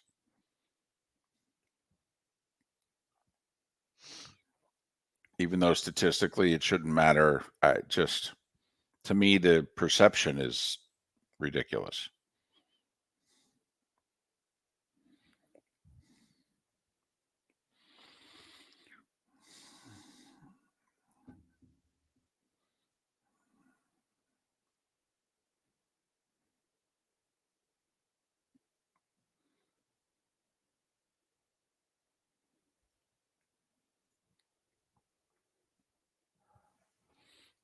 Golly.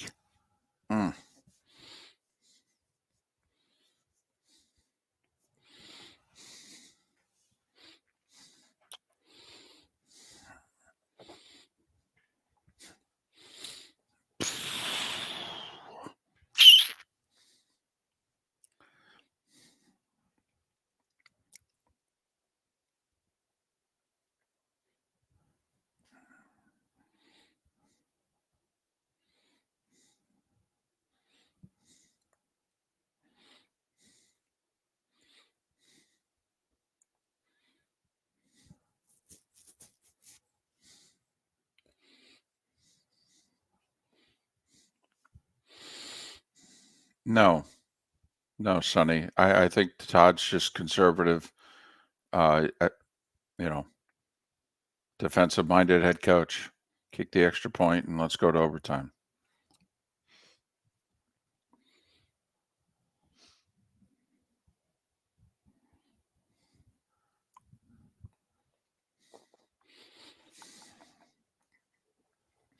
Yeah, of course a running play was a possibility. I mean, Baker on a quarterback draw. I mean, a lot of Baker out of the pocket or with a run pass option. A lot of possibilities. By the way, I did get the one thing right. They went to Otten 8 times. They did try to take advantage of those linebackers last night. I think we both thought there'd be a lot of odds last night. And throw into the backs and what have you, but golly.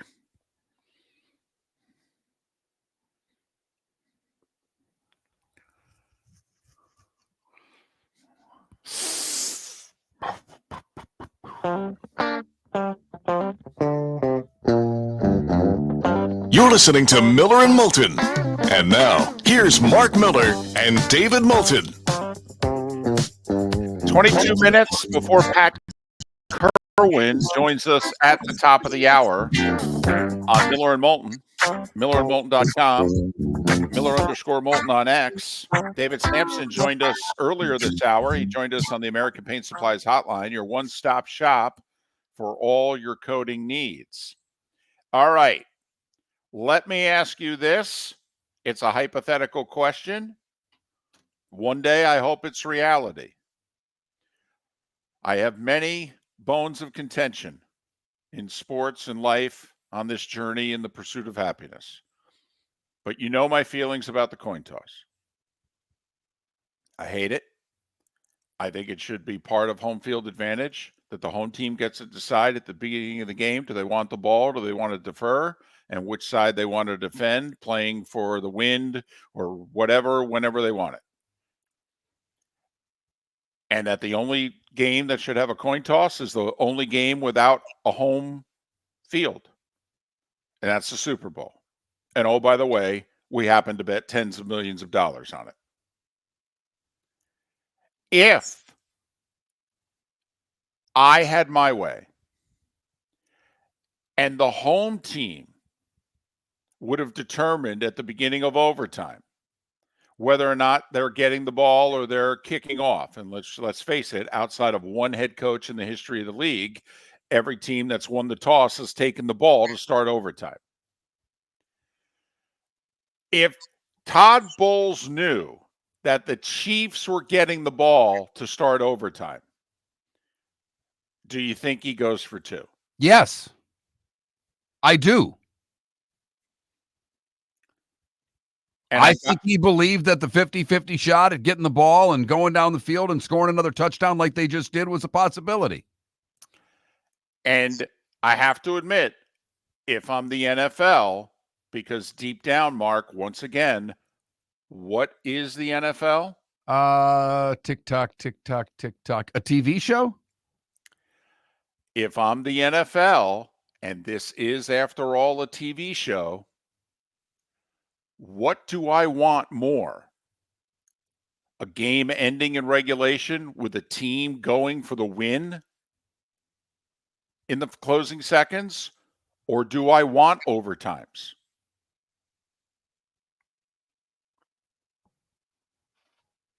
Fans hate overtime. They feel fans inherently think there's an unfairness to overtime.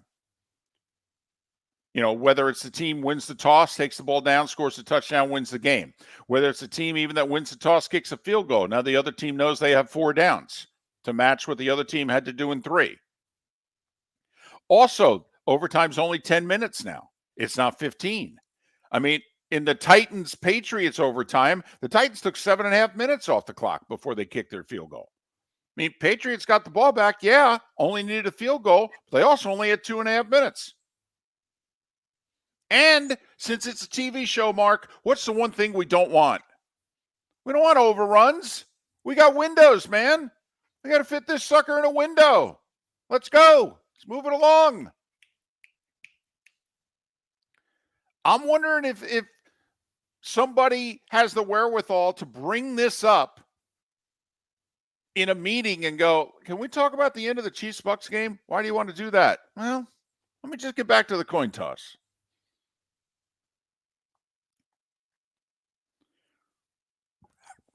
So you think if Todd Bowles knew that the Chiefs 99.9% likely to get the ball to start overtime, that he goes for 2? Yeah, I do. Well, then doesn't somebody have to be in his ear and go, Todd, are we really putting this game on a coin toss? Yes, David.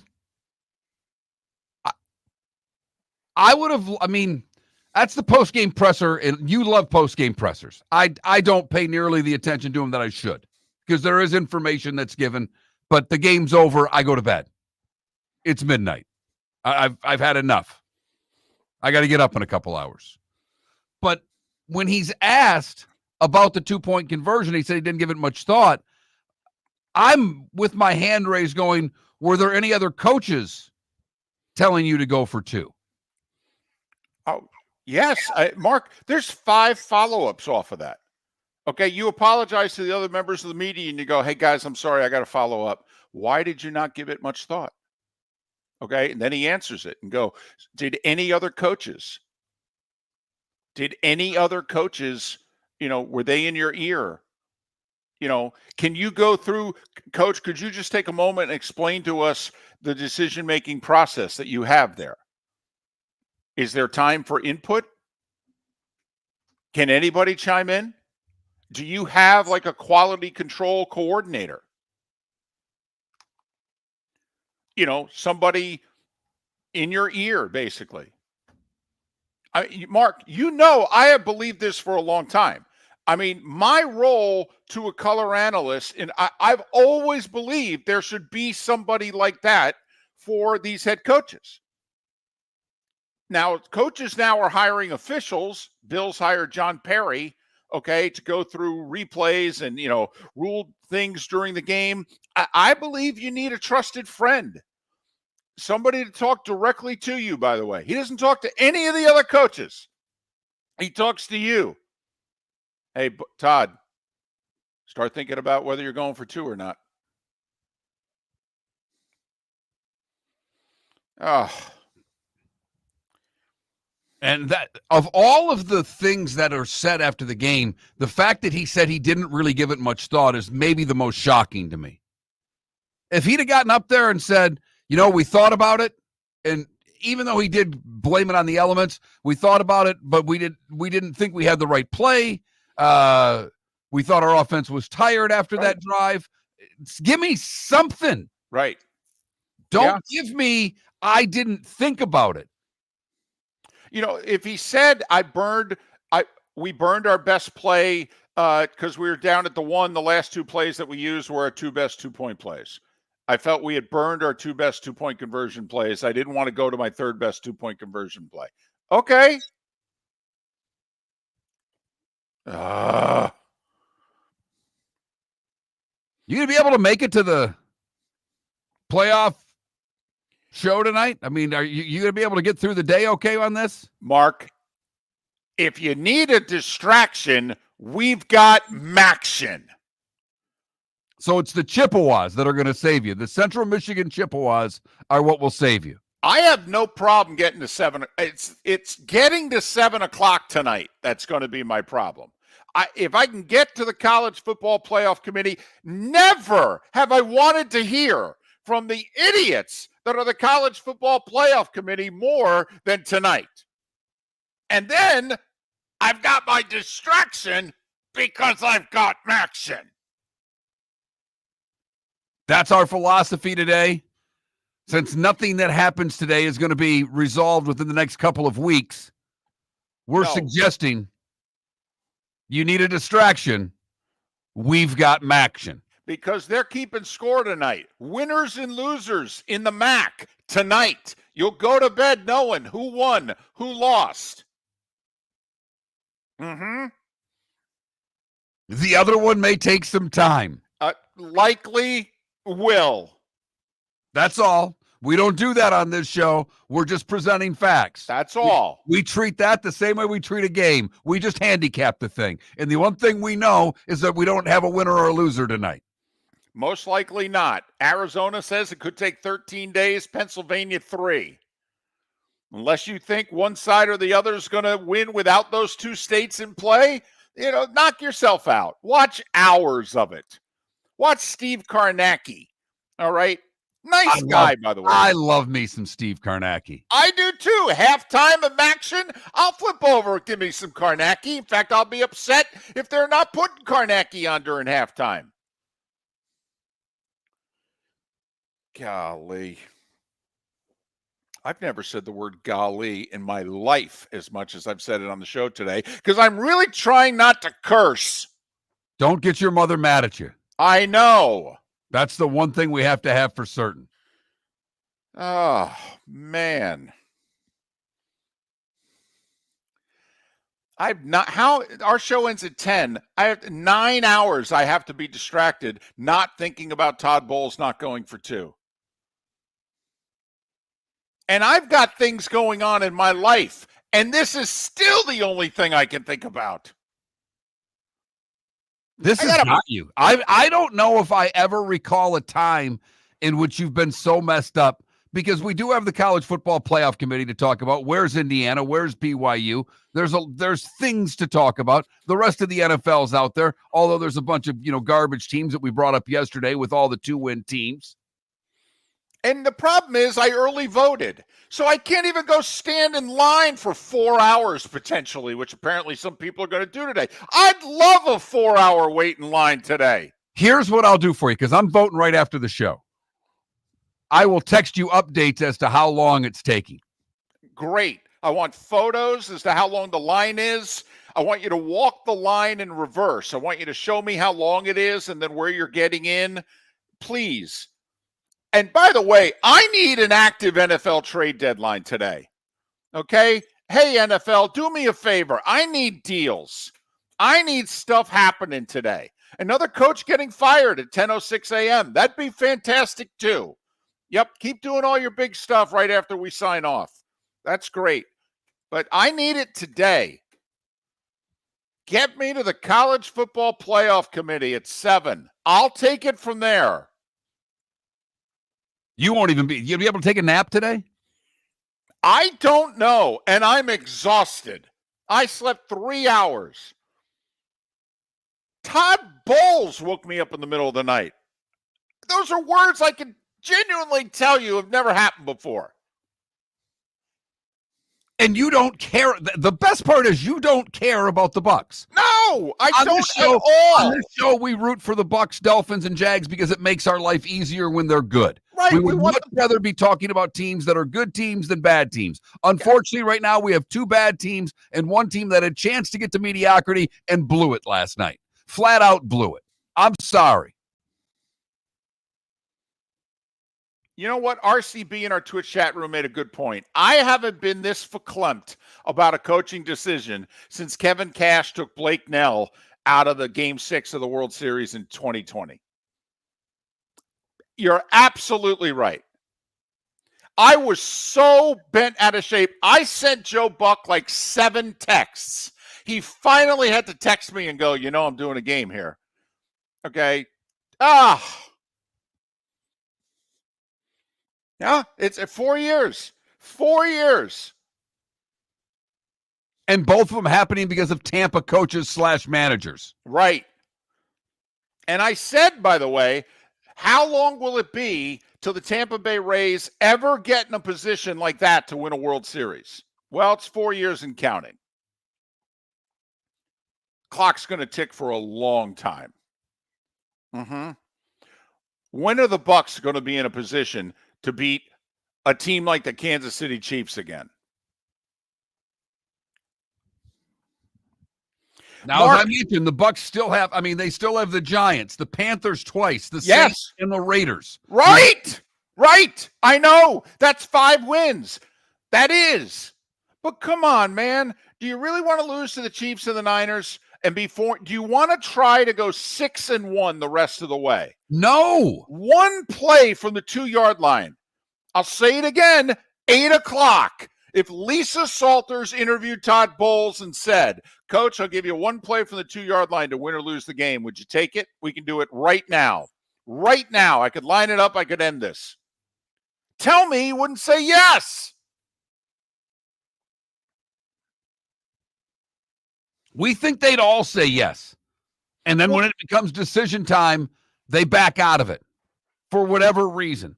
But the fact that Todd Bowles wasn't even thinking about it or that it wasn't a top of mind is coaching malpractice. If it was the other way, if the Bucs had run 70 plays and the Chiefs had only run 52, if the Bucs had Mahomes, if the Bucs had healthy wide receivers and the Chiefs didn't. But it was completely the opposite.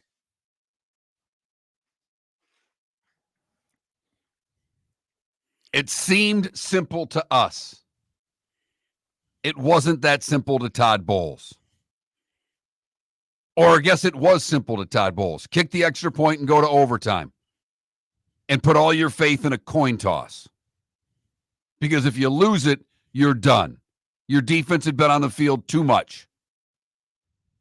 It had already gotten enough stops for you to win the football game. And gave you a chance to get back in the football game with a great stop late. I don't know how it didn't hit him. When his defense got him that 3 and out with just under 3 minutes to go, he literally didn't think to himself, well, unless we score and leave a bunch of time on the clock, their work is done tonight. Honestly, how he didn't think, guys, good job. Your work here is done. Pat Kirwan. I swear we'll talk about something besides this, but not right away.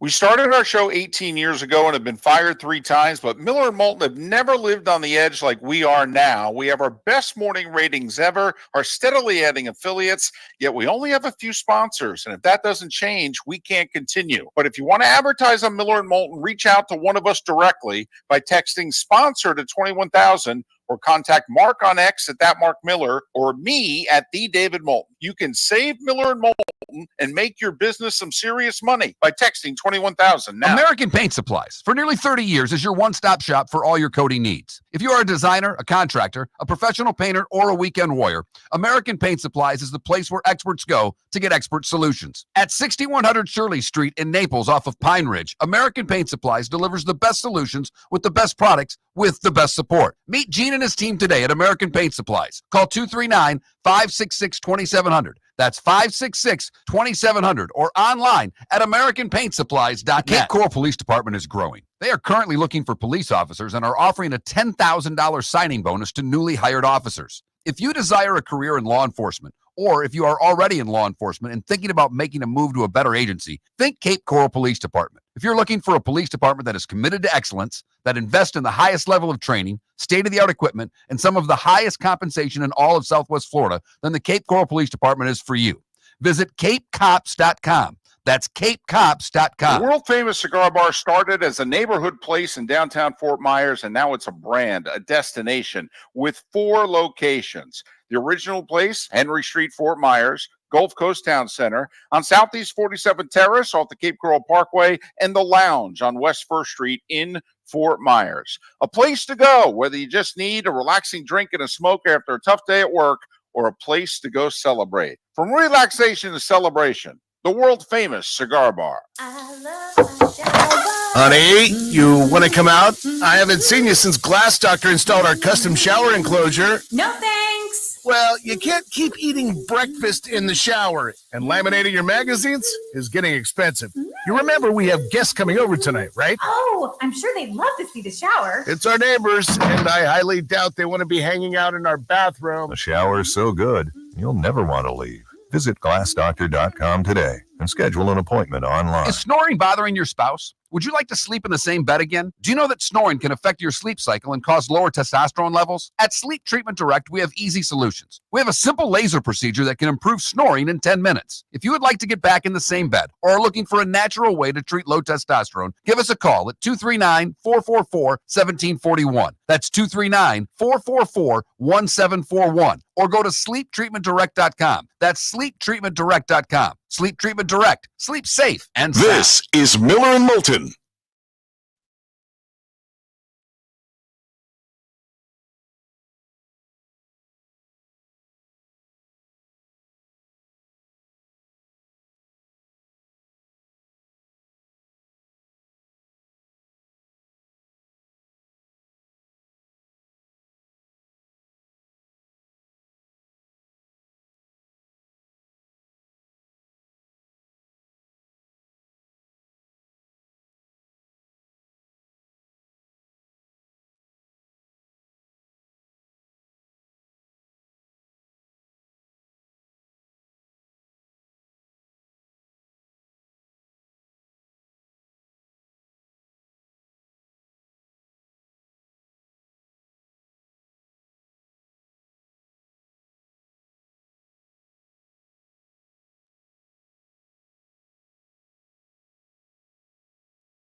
Can you hear me, Pat? Got you loud and clear. All right. Yeah.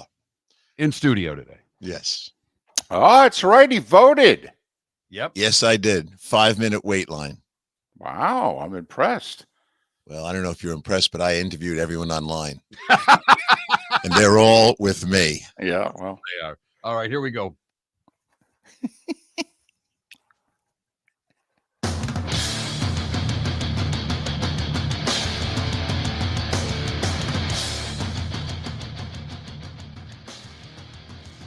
You're listening to Miller and Moulton, coming at you from the Floor Meister Studios. Floor Meisters, keeping it real. And now, here's Mark Miller and David Moulton. Halfway home on this first Tuesday in November. Although if you're in Lake City and surrounding areas, Charlotte County and surrounding areas, it's the final hour of Miller and Moulton, the Diamond District bonus hour for the 239 and the 904 awaits 1 hour from now. Joining us in studio on the American Paint Supplies hotline, your one-stop shop for all your coating needs, is Pat Kirwan. He joins us twice a week throughout the season, courtesy of Pinchers, Tampa to Key West, all points in between. Pinchers, where you can't fake fresh. Top of the morning to you, sir. You got up early. You voted. How are you? I'm doing well, and I'm in your old seat. I'm feeling your presence, bro. You're still here in spirit with me and Mark. And Mark used to be in this room, and the guy behind that glass was always on my phone taking down phone numbers. Well, I haven't. I've thought about stealing your phone, Pat, but our problem is the phones don't even work here anymore. So it wouldn't do me any good to have the numbers. Well, feel free to take them if you get another phone. I'm expecting you to get another phone. All right. Well, Pat, we have been talking about it for 2 hours this morning. David is verklempt. He is bothered. He is beside himself that Todd Bowles did not go for 2 last night. How surprised were you when they scored, with the plays being that they were one-sided in favor of Kansas City, with the defense being taxed the way it was, that Tampa Bay did not go for 2? I wasn't surprised. I mean, it doesn't mean I don't think he should have.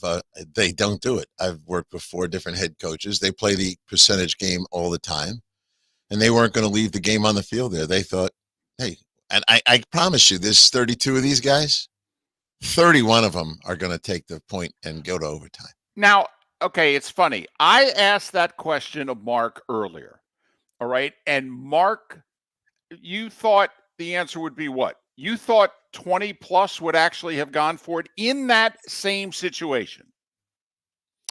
Well, I'm going to be with Todd Bowles at 4 o'clock, so I'm going to direct it right to him. But no, they're all the same on this stuff, and they think they can get back in this game. They're going to take their chances of getting into overtime. I mean, I don't know that I'd lay it on the line and go for the 2. I don't. What's the 2-point success rate right now? 31%. Well, right? and I will say, in fairness, I looked it up during the break. The Bucks so far this year on 2-point conversions are 33%. Okay? Yeah, and their analytics guy is telling them that, and 31% around the whole league. Are you taking a 31% chance? I'm not.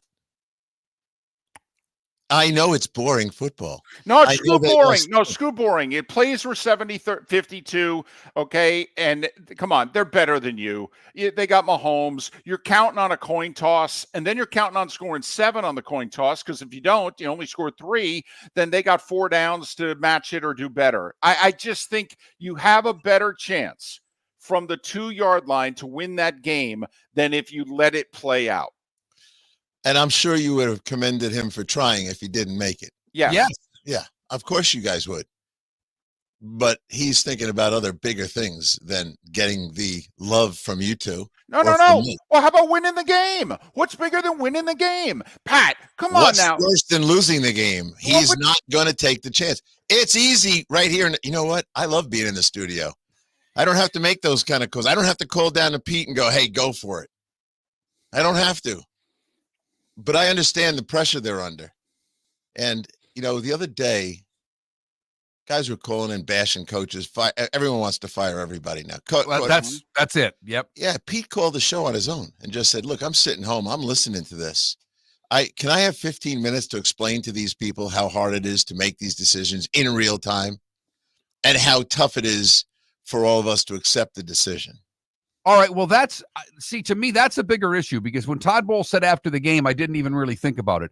Who's in his ear, Pat, that's talking to him, whether it's on that drive, whether it's right before they score, whether it's when they called the timeout with 30 seconds left that I thought was a bad decision, but is someone in his ear going, hey, are we going for 2 here? I used to be in one guy's ear. Yes. Hey, coach, are we thinking 2 here? That's exactly how you say it. And the answer is no, we're going for 1. Now, if he says, what do you got? And you've prepared for it. And I told you before on the break, Mark, Pittsburgh, nobody prepares for the 2-point play like Pittsburgh, but quite, because they believe in getting ready. Every day after stretch, they go down to the 2-yard line and they work on that play in the summer live, but they work on it every day. There's a reason the Hail Mary play is a disaster. No one works on it. You can't ever do it live, and it's in the walkthrough on Saturday morning, and it doesn't have an effect. Every coach I know will admit Saturday morning's kind of like, I don't know if they got anything right today. I said to one head coach, I will not name him. I said, well, coach, you're moaning and groaning about the lack of concentration on Saturday morning. I said, you came out here with a golf club. What do you think they're thinking? How dare you out Steve Spurrier like that, Pat? Well, there you go. Pat Kirwan joining us once again here on Miller and Moulton. All right. It's tough to be officially halfway through a season, obviously, with 17 games, but, everybody's played 8 or they played 9. Wow. It's over for Dallas, isn't it? 3-5. Does get Philly and Houston the next 2 weeks. No Dak Prescott in all likelihood. Micah's still hurt. I mean, put a fork in him, right? I would think so. And the pressure in there it never goes away. Jerry decided to inflict pressure this year.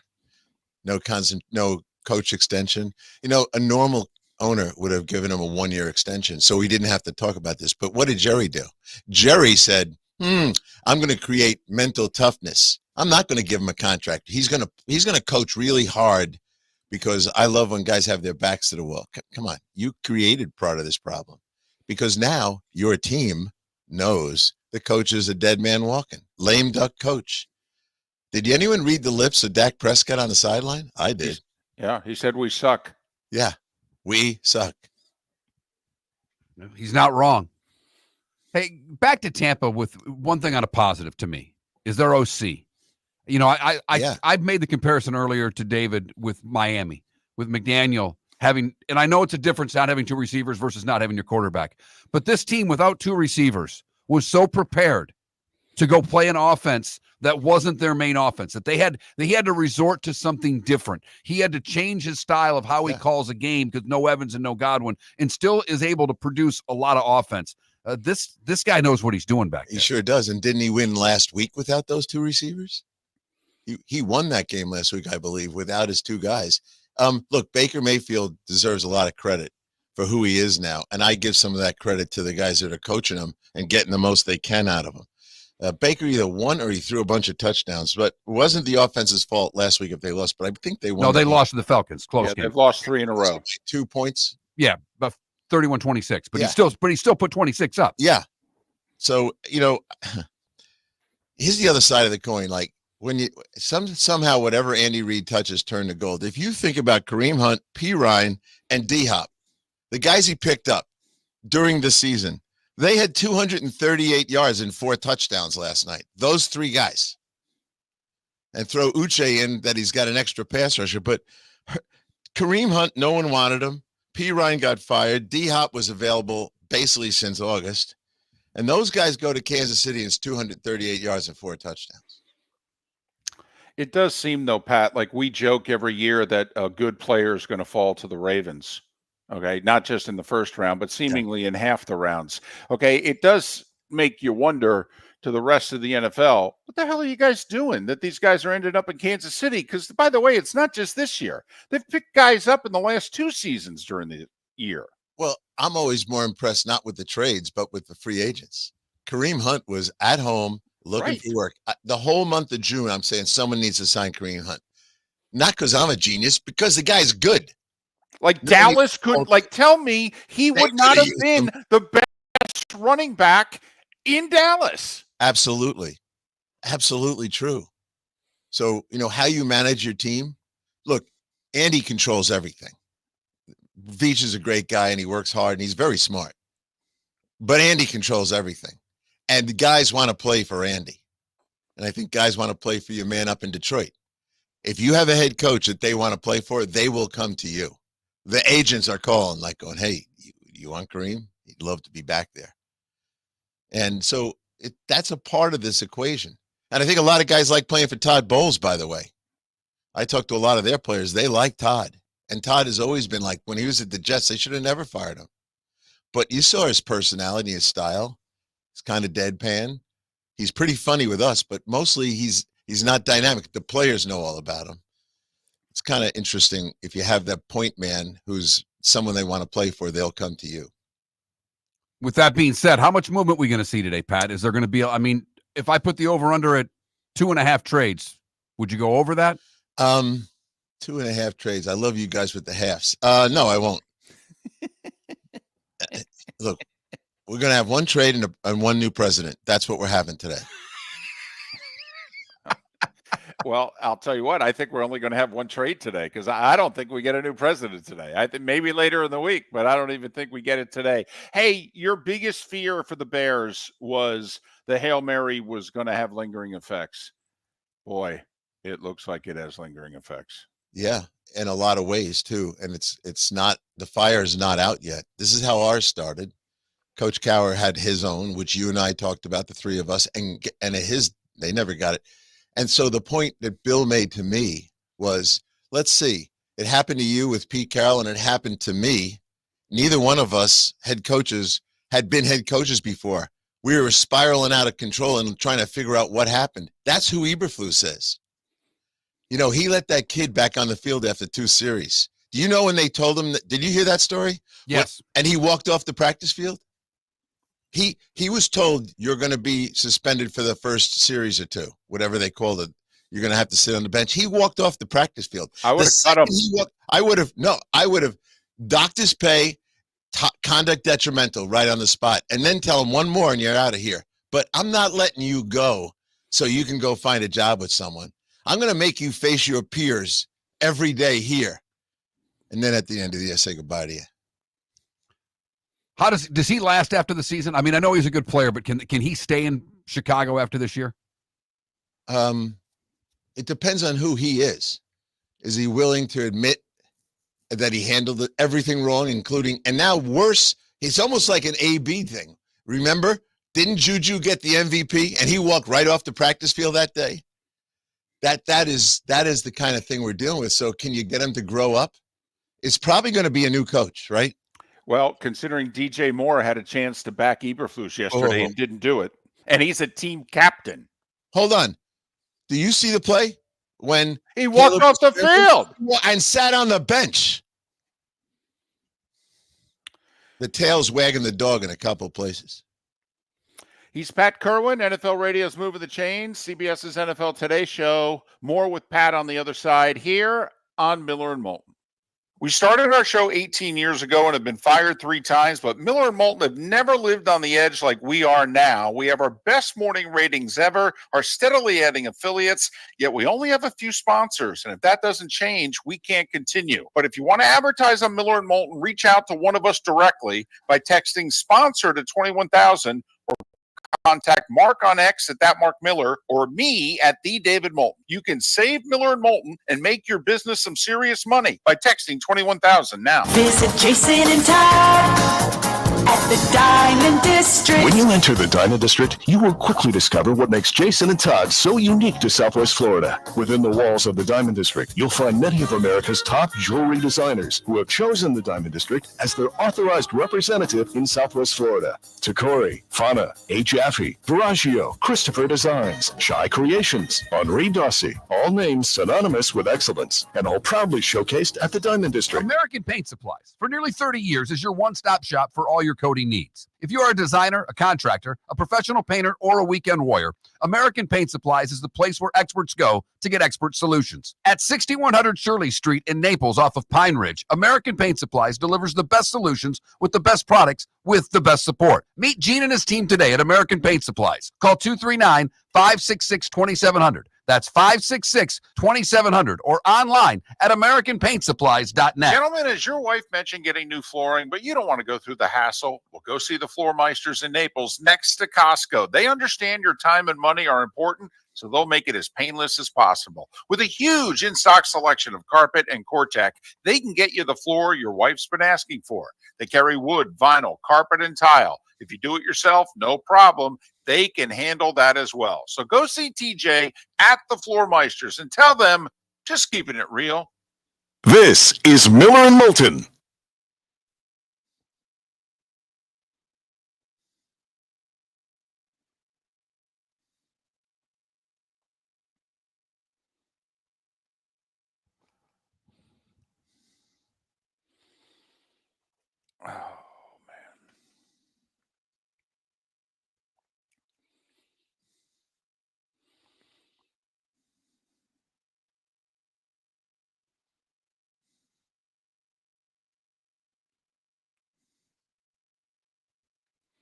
Well, in DC, the team president also was not there when the GM and coach were hired. Because remember, the team president's the former commissioner of the Big Ten. Although my understanding is his job is mostly to get him a new stadium and not necessarily be involved in football decisions. But Hello. can you guys hear me now? Yes. Okay. I just want to answer DC in the Twitch chat room. The team president was not there when the GM and coach were hired in Chicago. Okay, but Kevin Warren, I believe his main job is the new stadium. I don't know that he has anything to do with football. And so if that's the case, then, then the GM and coach are not necessarily tied at the hip. That is true. Kevin's supposed to be on the stadium as Project One and no other project, Right. but I think he can't help himself. Well, there's no doubt about that, but right. But our understanding is that he was hired for the stadium. He was. Right. But when you sit up in the booth Mm-hmm. or you have dinner with a guy. Exactly. No, you try to get more influence. Right. And he wants to be the commissioner. So. Yeah, good luck with that. Yep. I think I know who the next commissioner is going to be. This is the one that strikes me. Hold on a second, Dave. The 13 losses of who they were to. Yeah. That's what, of all the things that stuck out, it's like, wow. Yep. That's I know the playoff misfortune, but it's not like you were losing to. No. It's not like, how many times were you favored in those games? Yeah.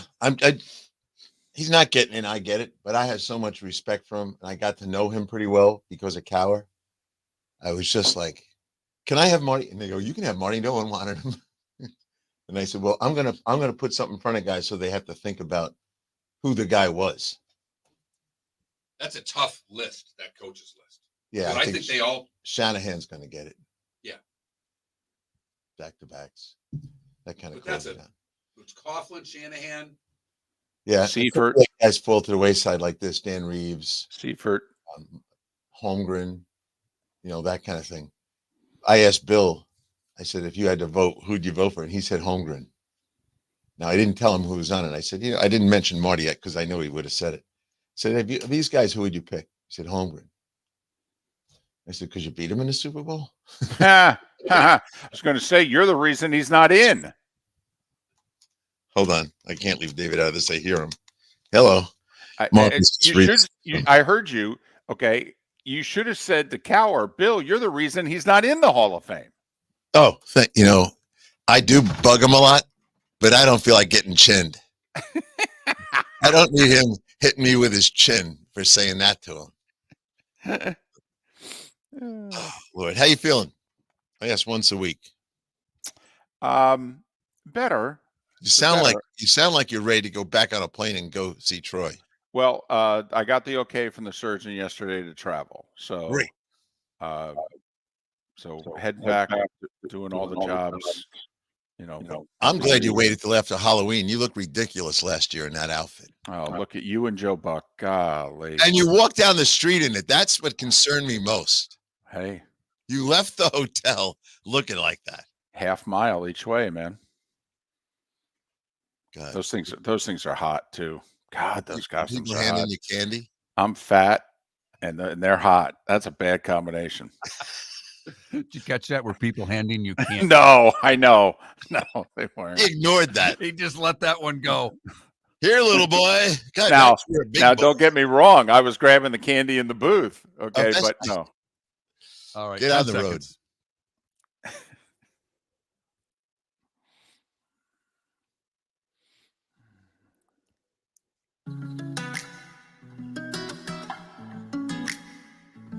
Welcome back to Miller and Moulton. Text the guys what's in your mind at 21,000. That's 21000. And now, here's David Moulton. Our remaining moments with Pat Kirwan, he of NFL Radio's Moving the Chains, weekdays 3 to 7, Saturdays 2 to 5, and then on Sundays he's Well, a big part of the NFL today on CBS. Pat joining us once again, courtesy of Pinchers. Tampa to Key West, all points in between. Pinchers, where you can't fake fresh. It went down right as we were going to break, Pat, officially. Zadarius Smith goes from the Browns to the Lions. Zadarius Smith and a seventh 2 years from now go to Detroit. Cleveland gets back a fifth rounder next year and a sixth rounder in 2026. How big of an impact do you think Zadarius Smith makes in Detroit? A big impact. I got to give Aaron, my friend Aaron Glenn, a lot of credit, what he's done since losing Hutch and how they've been able to play good defense. To get a guy who's a legit pass rusher who will get singled a lot and he'll be disruptive. He's athletic enough to run a bunch of twists. He can do a lot of different things, and he's going to be excited to be there. When you get a guy who's been on Cleveland this year and the way that thing has gone, to go to a place that really looks like a Super Bowl contender, are they the best team in the NFC? Yes. I think he's going to be excited to be there. He's going to love his new head coach. He's going to play hard, and Aaron will use him in multiple ways. So, this is the point I'll make about pass rushers. You don't have to really know the system. You don't have to learn anything. You line up as a 5 technique and rush the edge. He's going to be very good at it, and he's also got skills to drop. So knowing Aaron, he'll scheme with him a little bit as time goes on, but I think it's terrific for them. They were very choosy. Just talking to Coach, I talk to him once every 2 weeks. They've had other offers and other opportunities, but he kept telling me, I got to make sure the guy's a fit. I got to make sure the guy's a fit, and he's so interested in the culture. I think this is a terrific fit. How big was that win for Detroit and Green Bay? The fact that, they outside Jared Goff in the elements, everything was, well, they can win at home. They're a dome team. How big was that win to go to Green Bay and do what they did? This whole momentum started. If you remember, they were eliminated from the playoffs in the last week of the season, and they were in Green Bay. And that head coach sat in front and said, I don't give a damn we didn't make it. Let's make this our Super Bowl. And they won that game. And I think that's the day that it started. So symbolically, they're not afraid to play the Green Bay Packers. And I can't say that the teams in that division have always been afraid to play the Packers. But he broke that spell right away. And they have a really great attitude about playing them. I'll tell you one funny thing. Remember what Coach said last week? I want grass stains on your clothes because they were wearing all white uniforms. Did you notice no one had any grass stains? That's synthetic / real grass field. At the end of the game, I'm going to count guys walking off. There was no one grass stains. Somehow that field doesn't provide the opportunity to look like you played in the rain and the wind. They weren't living up to my standard, but I did say on this show, I think Detroit can score 30 on anybody. Pat, is there a team that really needs to make a deal today, one way or the other? Like, do the Saints really need to start the house cleaning now? Although so many of those contracts, the cap hit right away would be big. Is there a team though, like the Lions, that you think is a Super Bowl contender? Like, I think the Ravens need to get a corner. I don't think their defense is good enough. Is there somebody that you think really needs to make a trade today? Yeah, I think Baltimore's on that list. I think Cincinnati, they still think they're alive. And while they think that and they're starting to win a few games, their pass rush stuff is not good. They got 2 guys rushing the passer. They have, I think, 13 sacks or 12 sacks, I think, and it's a low number. And it's all by basically one guy. And I would think they could be in, but they're not the kind of team that jump up and down and make deals. So I don't see them doing it. Who's in the hunt that I think could use somebody? What about the Jets? I don't think they got a chance. And I think they're starting to realize what they are next year. They got problems. That old team is going to fall apart. So I don't think they do it. Now, Sean Payton in Denver, I guarantee he thinks he's a wild card team. And last week's game is going to be the reason he could go in and say, we need this, whatever this is. So I could see them trying to. I think cupboard's kind of bare in what's left here. Now, fire sales, I think David hit it. The Saints probably would love to dump 5 or 6 guys, but not with the dead money they're going to be stuck with. They had over 13 guys that had at least 10 million of dead cap. And most of them were like 30, 40, 50 million dead. You know what they've done, extending contracts. So I could see Denver doing it. I think Raheem could get whatever he wanted. He could go in and ask for anything right now. And Arthur's going to give it to him. Now, I don't know if they can find what they want, but I think a coach in good standing that's team is hot for the first time in a while, like Atlanta, do you think they'd say no to Raheem Morris? No. What about Washington? And I mean, Yeah, because I love what they're doing at both lines of scrimmage. They seem to be able to push teams around, Pat. They're good there. I mean, is it a receiver? Is it someone on the back end? Because Washington's a team that seems to be maybe a player or two away from really contending for that 1 or 2 seed in the NFC. yes, they are. And there are a lot of players in the NFL that Dan Quinn coached all over the place, not just Dallas, other places. He might be able to get, and look at the Dallas guys he brought with him. He likes guys he's coached before, and he's not going to screw up the chemistry in the building. So if he found a guy that he coached, fine. The last team I'd say, the one that I think could be aggressive today, is Pittsburgh. I mean, they have not stopped the hunt for a receiver, and they probably would like to get a little help in the defensive line as well. They don't have a wide body to play on the nose, and they're old up front. So I think I know Pittsburgh's still in the game trying to get something. Pat Kirwan, NFL Radio's Moving the Chains, CBS's NFL Today Show, joining us once again, courtesy of Pinchers. What's a storyline that's on your mind? Let's face it, the three of us are a little geekier than most people, not just in media, but fans. What's something on your mind as we're at about the midway point of the season that you'd like to talk about? Well, the good and the bad of Jameis Winston. You know, the first week they dropped 3 interceptions. This week they caught him. We all saw who Jameis really is. So that it just makes me keep thinking of why you didn't re-sign Flacco. That bothers me. Mike McCarthy, like, I feel for this guy. You got stupid penalties, procedure penalties, jumping off sides. That team looks like they've shut down. I hate to say it. They have not a lot of talent, but but their deficiencies were obvious in August. Can't run the ball, can't stop the run. They thought Zim was going to be, or at least Jerry thought Zim was going to be this big dynamic guy to fire up the defense. That turned down. I think the players have clicked them off. So will there be, I guess this is the storyline that I'm leading up to.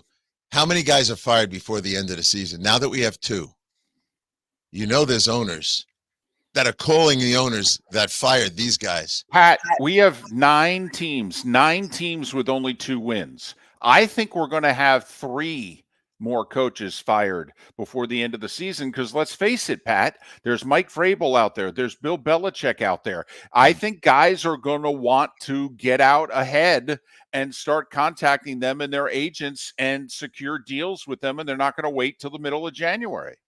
Yeah, let me ask you a follow-up question to that observation, to both of you. And I know you got to go through the Rooney Rule, but do you think someone should hire Vrabel right now? Yes. I'm a fan of it. Interview a couple guys and hire Vrabel. Give him a half a year with this team. So when he's getting ready to cut, when he gets the job, he already knows everybody. Exactly. I mean, Mark didn't answer me, though.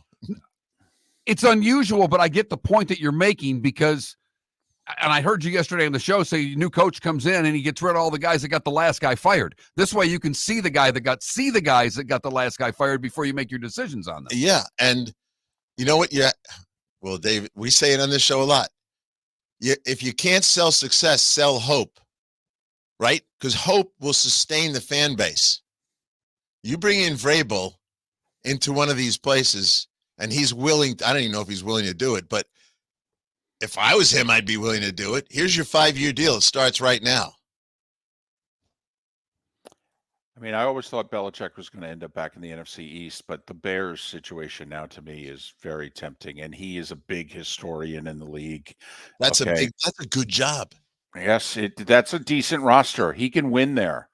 Okay. Yeah, and he's got a young quarterback. I know we're up against it. Pat Kirwan, NFL Radio Moving the Chains, CBS NFL Today Show, joining us once again, courtesy of Pinchers. Tampa to Key West, all points in between Pinchers, where you can't fake fresh. Pat, as always, we appreciate you. Thanks so much for fitting us in. And we'll talk again on Friday. Where else but right here on Miller and Moulton.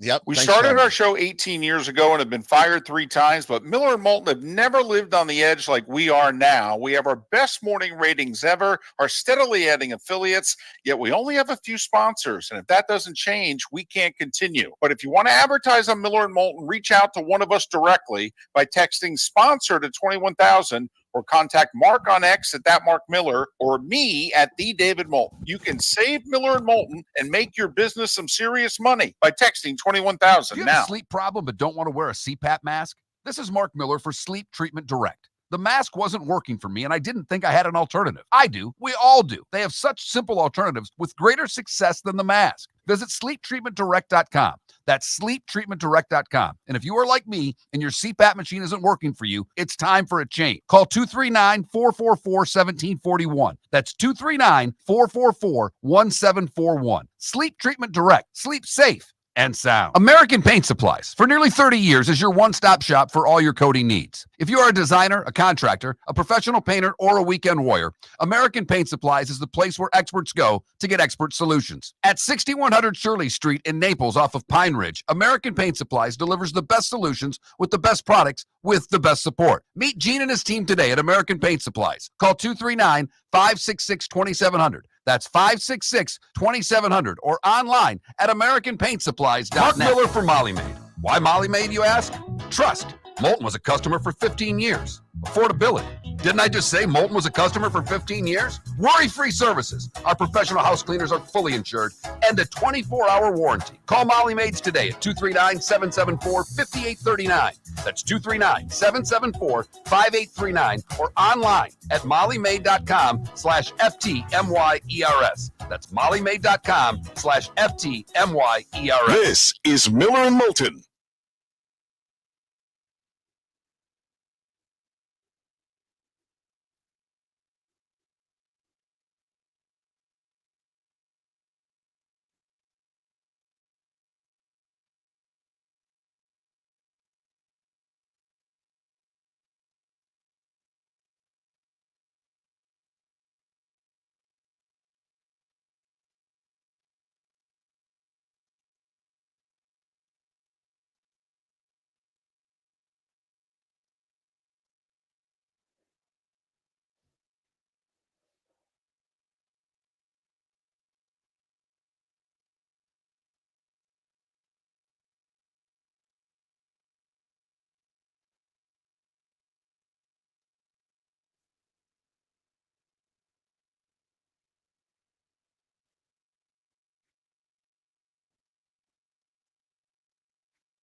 In studio Pat is great.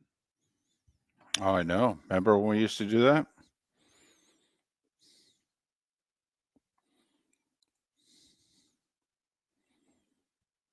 I don't know who let him in. Yeah, in the really. front. He came in the front with some guy I've never seen before.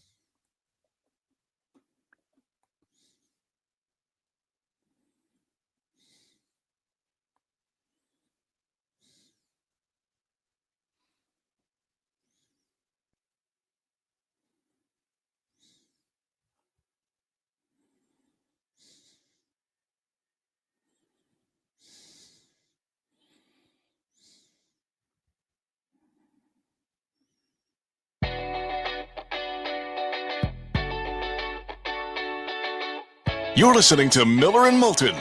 And now, here's Mark Miller and David Moulton.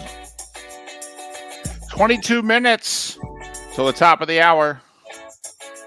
Our final segment in Charlotte County and surrounding areas, Lake City and surrounding areas. The Diamond District bonus hour awaits for the 239 and the 904 on this very lively first Tuesday of November. A lot going on in the sports world today. We've already had a trade in the NFL. Zadarius Smith going from Cleveland to Detroit for a 5th rounder next year and a 6th rounder the following year. NFL trade deadline is late this afternoon. Major League Baseball general managers meetings are underway. Free agency in baseball is underway. By the way, the arbitration hearing as to who's going to own the Minnesota Timberwolves has gotten underway. Oh, by the way, that dispute, which has lasted a while, is Glenn Taylor going to hold on to the team, or is A-Rod and his business guy, are they going to get it? They thought they had a deal, and now Glenn Taylor's holding on to it. It's gone to arbitration. It's actually a pretty fascinating case. And who does the NBA actually want to own the team? And oh, by the way, the College Football Playoff Committee will release their first rankings at a little after 7 o'clock Eastern. Where are BYU and Indiana? Don't you think they're both in the top 10? I believe that. Look, I think that the top 10 will look much like the rankings, David. It always does. I don't think the committee does a whole hell of a lot of work. I think they look at the rankings and go, this looks good. How about we go with this? Well, the rankings by the AP and the coaches, Oregon, Georgia, Ohio State, Miami, Texas is your top 5. Tennessee's up there. Notre Dame is 10th in one poll, 8th in another. Indiana's in the top 10 in both polls. I think so's BYU. BYU's 9 in both polls. Indiana's 8 and then 10. And Notre Dame's the opposite. But I'll be curious where they have BYU and where they have Indiana. And BYU, because if they run the table, are they putting BYU in a position to run the table, lose the Big 12 championship game, and still get in? Exactly. And how high up is Indiana? Can they afford a loss at Ohio State and still be in? Will an 11-1 Indiana team with their schedule be deemed to be better than a 10-2 SEC team? The other thing I want to know is what they're going to do with the group of, are they going to have Boise ranked? Where do they have them? Are they going to rank this in a 1 through 12 order, or are they going to do what Bud Elliott's done and say, these are our projections for conference champions, and we're going to line up 1 through 4 with the buys? I am curious of what they tell us tonight and how they tell us, David. So you don't think they'll just go 25 through 1 like they've done in the past? I don't know. It's not the same as it was in the past. We're seeding teams. We're giving buys, and we're giving buys because of conference championships. Well, I would argue that we need to see the full top 25 this year more than ever. That to me, to do the whole top 25 in years past when we were only picking 4 was a complete waste of time. But now things like Boise. So where are you guys going to put them? So if they run the table, do they actually, like, let's just play this out, Big 12. Let's just say Dion and the Buffaloes get in. Right now they're in 3rd place. You know, they need to win out and have Kansas State beat Iowa State in the final game of the regular season. If that happens, Colorado's in the Big 12 title game. Let's just put Colorado in the Big 12 title game against undefeated BYU. Colorado wins. Who's going to be ahead of the other? Colorado or Boise? Colorado's going to be 11-2. Their best win is going to be BYU. It's a good win. Really good win. Is that going to be deemed better than Boise?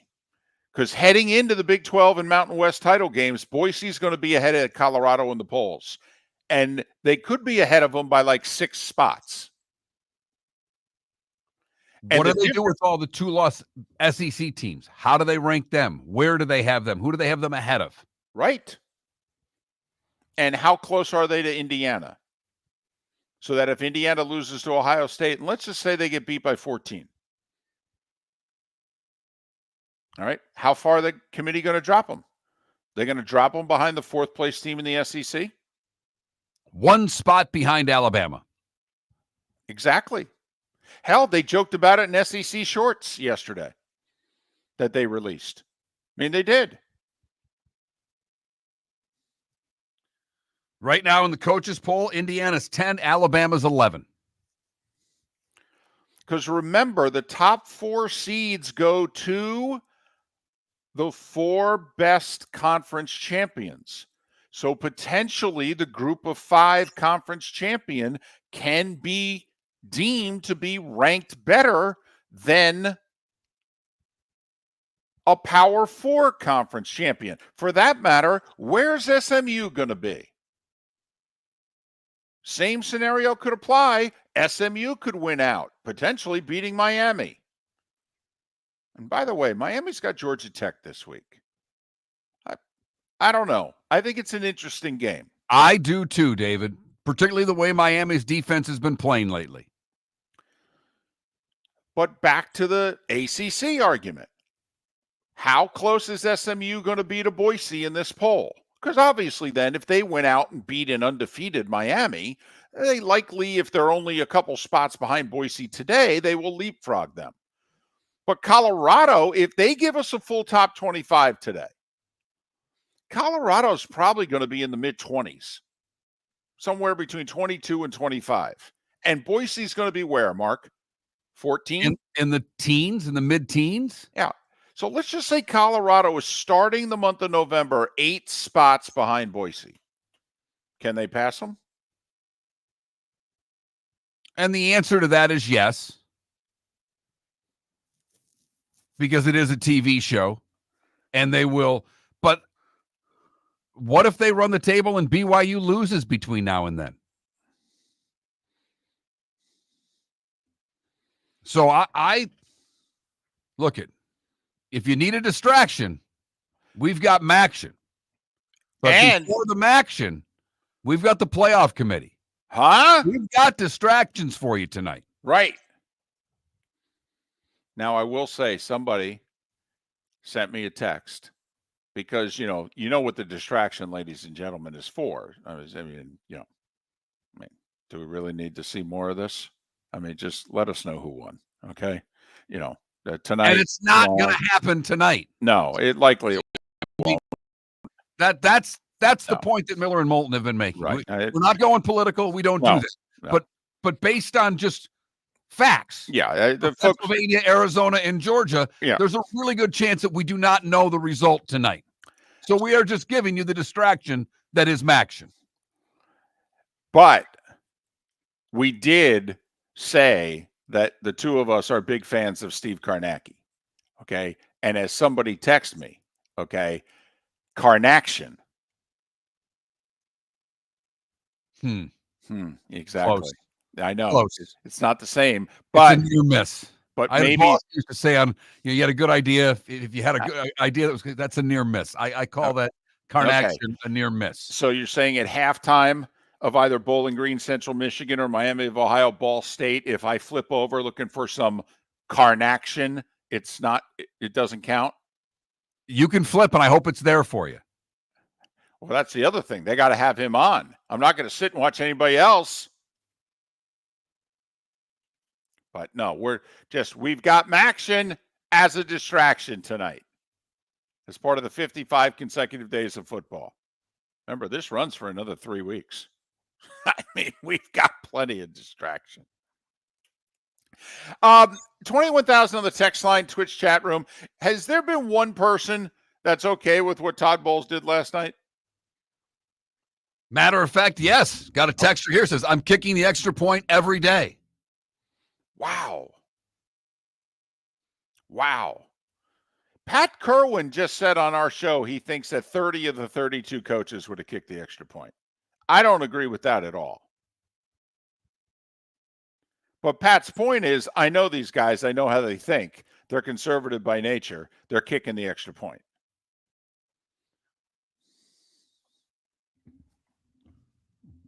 Chief Tony from the Cape Coral Police Department texted into the show today. He said go for 2.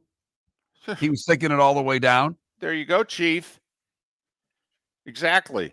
And by the way, Chief, since you have the power, I mean, did what Todd Bowles did, is that a misdemeanor? Okay. Did he violate a city ordinance there? I mean, can we get him on something?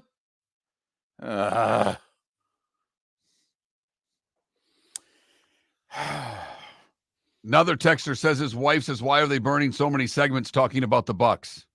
Husband said this is important. Thanks, hubby. Thanks for having our back. You did bring up the point, though. I mean, we think, put it this way. I think if they had stolen that game last night, that they would make the playoffs at 10-7. I really do. Because after the San Francisco game this Sunday, I think they only have one game that might not be favored in the rest of the year. I mean, their schedule's really doable after Sunday. I mean, give them a loss to the Niners at home this Sunday. They're 4-6. Okay? You tell me the games on this schedule the rest of the way there are losses. At the Giants. Uh-huh. At the Panthers. Uh-huh. Home for the Raiders. Uh-huh. At the Chargers. There's your loss, by the way. Okay, so they lose it. They're 7-7. At the Cowboys.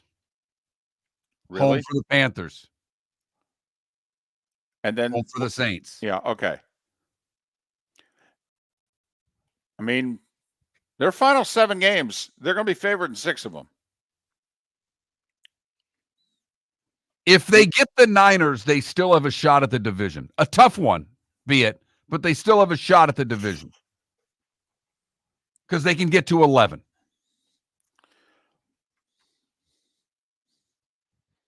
Yeah, and Atlanta would have to stop at 10, obviously, because the Falcons would have the tiebreaker, having swept them. But, you know, we're talking about teams that are 2-6, 2-7, 3-6, and, you know, can they make a run? Well, you know, the Bucs are 4-5.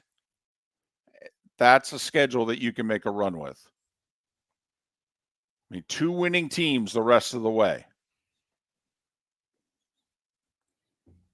They would need the Falcons to lose a game they're not supposed to, like this week against the Saints with an interim coach, to see if all of a sudden, and the Saints and the Falcons hate one another. They do. That is the rivalry in that division.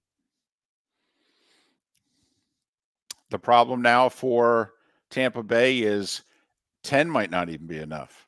I mean, think about it. Philly's the 6 right now at 6-2. Green Bay's the 7 at 6-3. You know, because Washington technically is leading the East, and they're already at 7. Now, Tampa's beaten Washington head-to-head, but now look at what's happened to the Commanders also. They haven't played the Cowboys yet. Well, think about when they're going to play the Cowboys, when the Cowboys are an absolute mess. And but might the very Falcons well have to go to Washington, Okay. which is going to be a little tougher late in the year than it was for Tampa, maybe right off the hop. Atlanta does have a majority of road games the rest of the way, though. They've played a ton of home games. But that's why we talked about the game last night. So much riding on that, more than just the 2-point conversion that we wanted Todd Bowles to go for. Whew. And we'll say it again if you're just joining us. Plays before the final Bucks drive were 70-42. How much more could you have asked of that defense? So when you scored the touchdown after the 10-play drive, the plays were still 70-52. Ended up being 83-52, final number of plays. I mean, are we really surprised? 73 plays in regulation. Are we really surprised that the Chiefs went down the field and scored a touchdown? Average number of plays normally for an NFL defense in the 63 to 65 range. And Tampa did a great job last night. They forced a ton of third downs. The problem was Patrick Mahomes. Yeah, he's a problem. I think he ended up 11 of 12 completions on third downs with 10 first downs on those 11 completions. And the Bucks had the opportunity. Miller and Moulton would have gone for 2. And we're not saying that as a Tuesday morning quarterback. We were saying that in the moment. Lake City, Port Charlotte, we thank you for listening. In the 239 and the 904, the bonus hour, the Diamond District bonus hour is next. The Cape Coral Police Department is growing. They are currently looking for police officers and are offering a $10,000 signing bonus to newly hired officers. If you desire a career in law enforcement, or if you are already in law enforcement and thinking about making a move to a better agency, think Cape Coral Police Department. If you're looking for a police department that is committed to excellence, that invests in the highest level of training, state-of-the-art equipment, and some of the highest compensation in all of Southwest Florida, then the Cape Coral Police Department is for you. Visit capecops.com. That's capecops.com. Gentlemen, as your wife mentioned getting new flooring, but you don't want to go through the hassle, well, go see the Floor Meisters in Naples next to Costco. They understand your time and money are important, so they'll make it as painless as possible. With a huge in-stock selection of carpet and Core-Tech, they can get you the floor your wife's been asking for. They carry wood, vinyl, carpet, and tile. If you do it yourself, no problem. They can handle that as well. So go see TJ at the Floor Meisters and tell them, just keeping it real. Do you have a sleep problem but don't want to wear a CPAP mask? This is Mark Miller for Sleep Treatment Direct. The mask wasn't working for me, and I didn't think I had an alternative. I do. We all do. They have such simple alternatives with greater success than the mask. Visit sleeptreatmentdirect.com. That's sleeptreatmentdirect.com. And if you are like me and your CPAP machine isn't working for you, it's time for a change. Call 239-444-1741. That's 239-444-1741. Sleep Treatment Direct. Sleep safe and sound. Mark Miller for Molly Maid. Why Molly Maid, you ask? Trust. Moulton was a customer for 15 years. Affordability.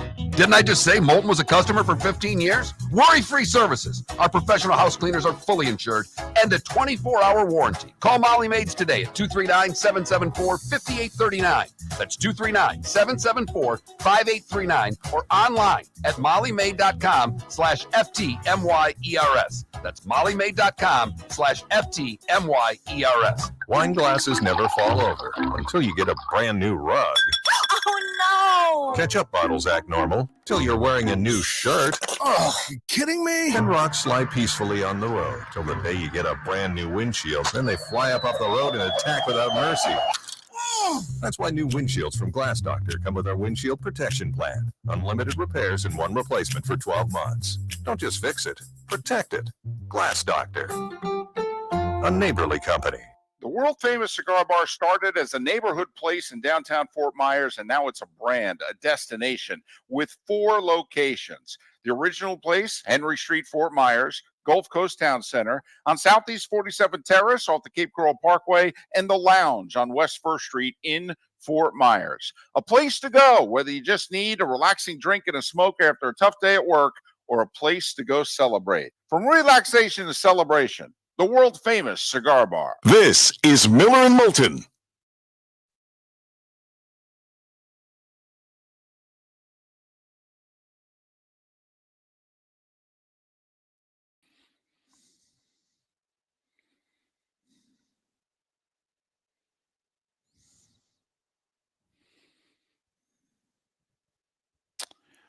Yeah, Despicable D. He had a problem because he thought it potentially left Kansas City with too much time. Because in theory, they call timeout, and the Chiefs had 3 timeouts. So when the Bucs scored the whole field. when the Bucs scored with 27 seconds to go, the Chiefs had 3 timeouts to go 28 to 30 yards. And so remember, they complete the 9-yard pass, they call timeout. They need 20 yards, and they have 2 timeouts left. So, and they still had plenty of time because there was 19 seconds left. So that was his problem, that he thought that they called timeout with too much time remaining. Because you need time if you're the Bucs to run 4 plays. You got 1st and goal to 1.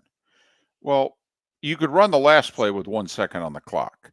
So his argument was probably, let it run down to 20 seconds to go. Call timeout. The Bears traded Khalil Herbert to the Bengals for a 7th. Just for what it's worth. Right. That's 2, though. I know. And I think that's the first trade the Bengals have made in forever.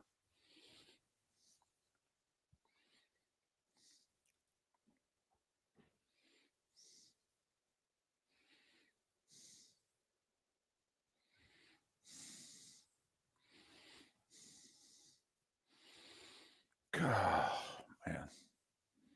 The Lions got Zadarius Smith, Johnny Mack, from Cleveland.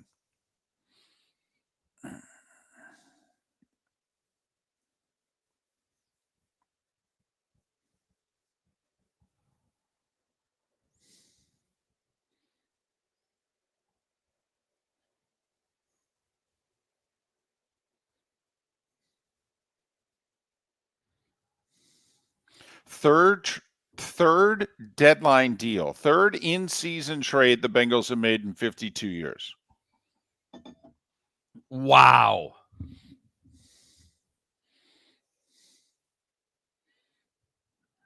Described as a trade deadline deal. So 3rd trade deadline deal for Cincinnati since the Nixon administration. Hello.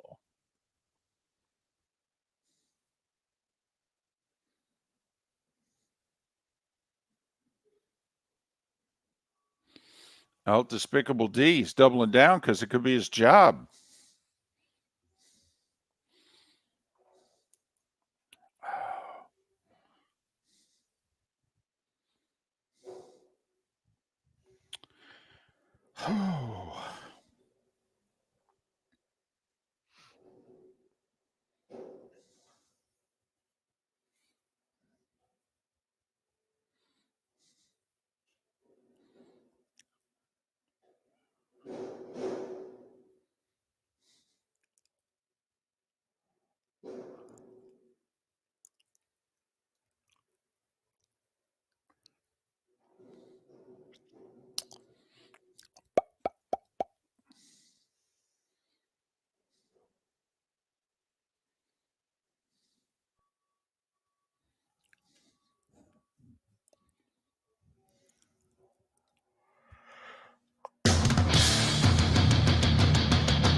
You're listening to Miller and Moulton, coming at you from the Floor Meister Studios. Floor Meisters, keeping it real.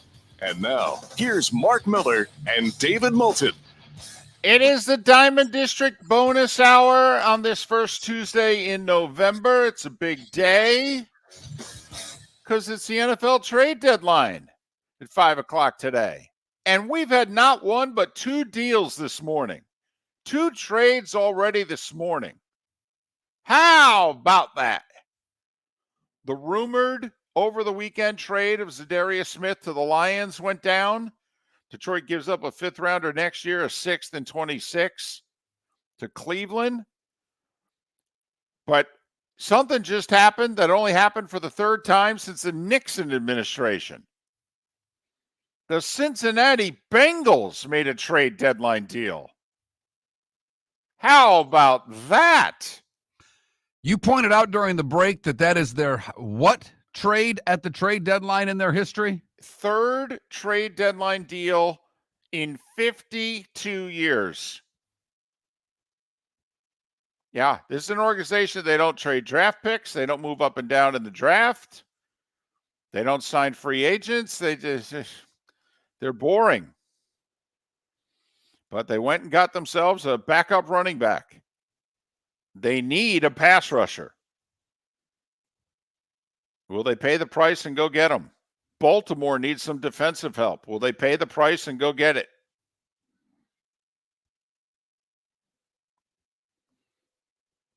Trade deadline day today. College Football Playoff Committee releases its first poll today. Baseball free agency underway in full today.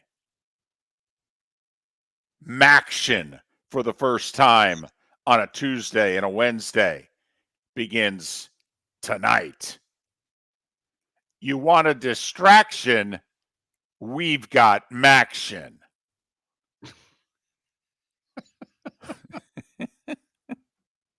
It's so good. Because if not, you're just going to be pulling it doesn't matter what side you're on. You're going to pull your hair out all night watching Kornacki try to figure out Dade County and Philadelphia, for crying out loud. That's just, you're not going to get a result tonight. We are going to get, when Bowling Green and Central Michigan play, we're going to have a winner and a loser. When Miami of Ohio and Ball State play, we're going to have a winner and a loser. If that doesn't do it for you, you've got the Lightning and the Blues at 8 o'clock tonight. Yeah. And the NHL does not take voting night off. The NHL is going hard tonight. Right. The total opposite of the NBA. The entire league is off tonight in the NBA. NHL's like, hell with that. We're your distraction. Got someone texting me in. How do you feel about the Avalanche, Canucks, and Sharks boost on the Hard Rock? Looks favorable to me. Wow.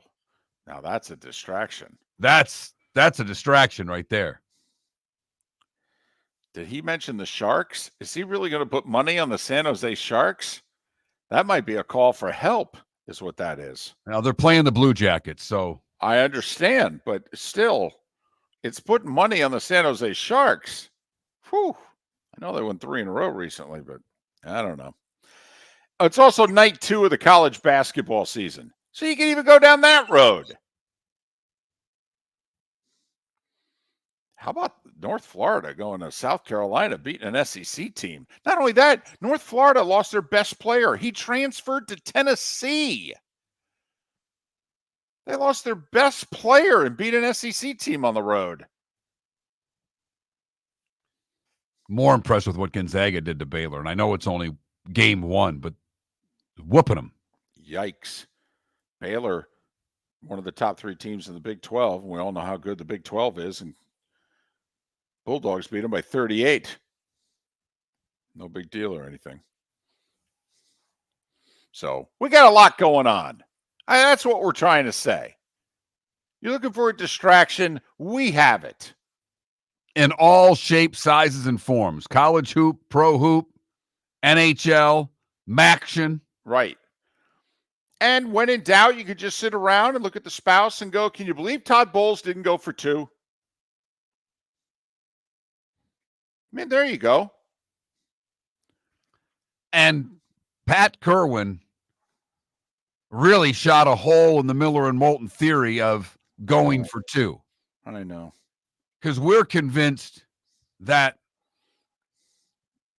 at least half the coaches in that same scenario would have gone for 2. And Pat's like, yeah, like 1 or 2 would have gone for 2. And I think under normal circumstances, he might be right or closer to being right. I still think it's too few. But being the 9-point underdog, shorthanded, on the road, the Chiefs, Mahomes, I think more coaches actually would have rolled the dice. Even with the fact that 31% of 2-point conversions are made? And the Bucks are 33%, I believe, on the season on 2-point conversions. And I don't know if that's 1 for 3, 2 for 6, or what. I don't. But I know I looked it up. They're 33%. They've not converted one on the road this year. for what that's worth. They're 50% at home and 0% on the road. If that factors into it for you or not. But, we want to give all the information. Got to be, fair and balanced. I mean, seems to be a theme of the night. So we'll give Todd Bowles every bit of information we can to back up the horrendous decision that he made. Or actually, I guess he didn't even really consider making a decision. No, it was never a decision to him. That's the part that that's the part. And I'll listen to Pat today at 4:00 when he has Todd Bowles on and see what Todd says about if there was any. I mean, if he changes his tune from any of the post-game stuff, but post-game, he said it wasn't really much of a decision. Didn't really think about it much. Didn't really think about it much. Well, the whole nation was, Pat, or Todd. The whole nation was. The whole nation. And it really makes me question. And, as someone in our Twitch chat room just said, he's lying. And you know what? I mean, coaches do lie to us all the time. They do. Players and coaches lie to us all the time. They do. And sometimes they do it to protect other players and coaches. And maybe he is lying. And he's not going to. And Todd's not a particularly forthcoming guy. And so maybe he really did consider it. All right. And he's just trying to, going to kick the extra point, play defense, blah, blah, blah.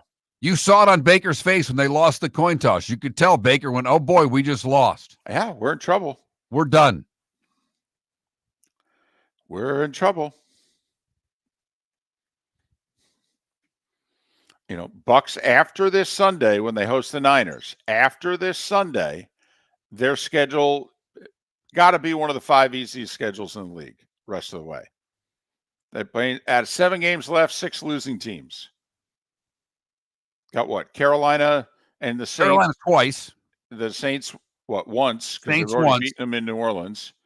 They got the Giants. They got the Raiders. And the Cowboys.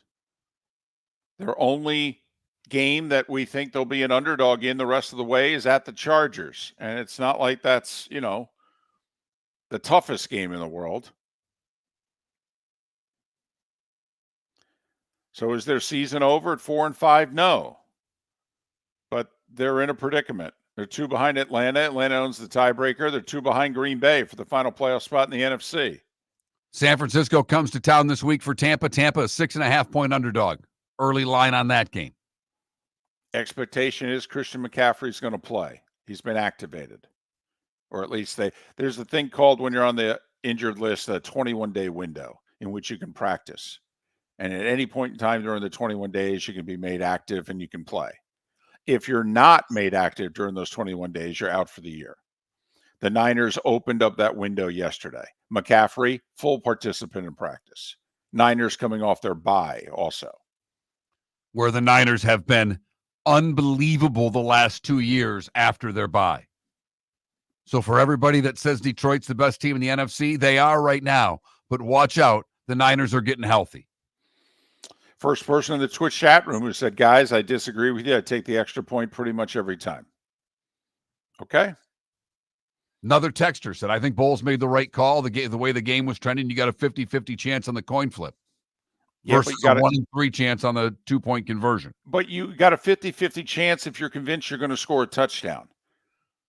And I know you just scored a touchdown, but do you think you're going to come – your offense now, your undermanned offense – I mean, come on now. Which team did you think was more likely if they won the coin toss to go down the field and score a touchdown? That's a fair question for us to ask. Team more likely. Obviously, they both had scored 3 touchdowns in the game. And Kansas City had scored 2 in the fourth quarter, and Tampa Bay had just tied it.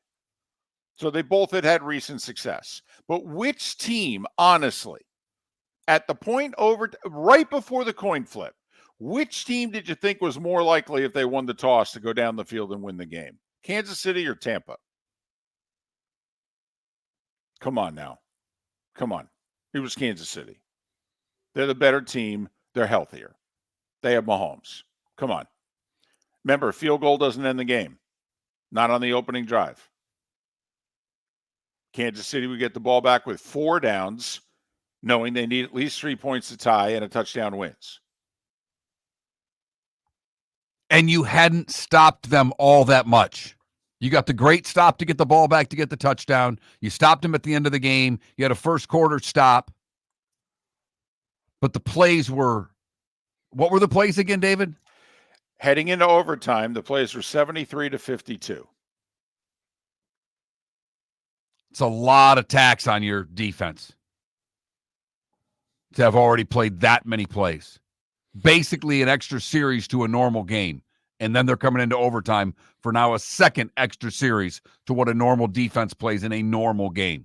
Also, can we be brutally honest with each other? Say you're somebody who kicks the extra point almost every time. Mahomes is on the other side. I mean, come on. Aren't we talking Jordan? Aren't we talking Brady? I mean, come on. Pick this. Aren't we talking Gretzky, Lemieux, Crosby? I mean, come on. Mahomes is on the other side. Don't you maybe make a decision because you're staring across at him that 90% of the time you wouldn't make? That's where we are. The Mahomes factor had to factor into your decision to go for two, but it didn't for Todd Bowles. And Kansas City got the ball in overtime and made Tampa Bay pay. Miller and Moulton. The good, the bad, and the ugly. Today was a day win. What's on tap? All 25 minutes ahead. Thanks so much for listening. Miller and Moulton, millerandmoulton.com. American Paint Supplies, for nearly 30 years, is your one-stop shop for all your coating needs. If you are a designer, a contractor, a professional painter, or a weekend warrior, American Paint Supplies is the place where experts go to get expert solutions. At 6100 Shirley Street in Naples off of Pine Ridge, American Paint Supplies delivers the best solutions with the best products with the best support. Meet Gene and his team today at American Paint Supplies. Call 239-566-2700. That's 566-2700 or online at AmericanPaintSupplies.net. Wine glasses never fall over until you get a brand new rug. Oh, no! Ketchup bottles act normal till you're wearing a new shirt. Oh, you kidding me? And rocks slide peacefully on the road till the day you get a brand new windshield. Then they fly up off the road and attack without mercy. That's why new windshields from Glass Doctor come with our windshield protection plan. Unlimited repairs and one replacement for 12 months. Don't just fix it, protect it. Glass Doctor, a neighborly company. Gentlemen, as your wife mentioned getting new flooring, but you don't want to go through the hassle, well, go see the Floor Meisters in Naples next to Costco. They understand your time and money are important, so they'll make it as painless as possible. With a huge in-stock selection of carpet and Core-Tech, they can get you the floor your wife's been asking for. They carry wood, vinyl, carpet, and tile. If you do it yourself, no problem. They can handle that as well. So go see TJ at the Floor Meisters and tell them, just keeping it real. The Cape Coral Police Department is growing. They are currently looking for police officers and are offering a $10,000 signing bonus to newly hired officers. If you desire a career in law enforcement, or if you are already in law enforcement and thinking about making a move to a better agency, think Cape Coral Police Department. If you're looking for a police department that is committed to excellence, that invests in the highest level of training, state-of-the-art equipment, and some of the highest compensation in all of Southwest Florida, then the Cape Coral Police Department is for you. Visit capecops.com. That's capecops.com. This is Miller and Moulton.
I hear you, J. Ray Garcia. It's just, if I knew you were guaranteed to get the ball once, I'd be open-minded enough to go for the extra point. But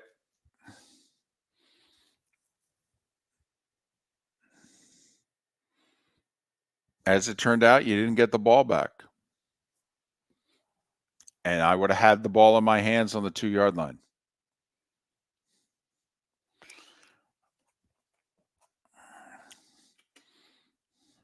And I hate the whole coin toss thing. I think it's crap.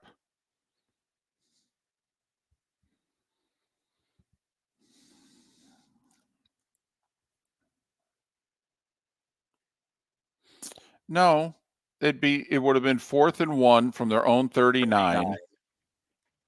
All right, with how many seconds left? 12. Time for 1, maybe 2 plays. They're 20 plus yards away from a long field goal in the rain.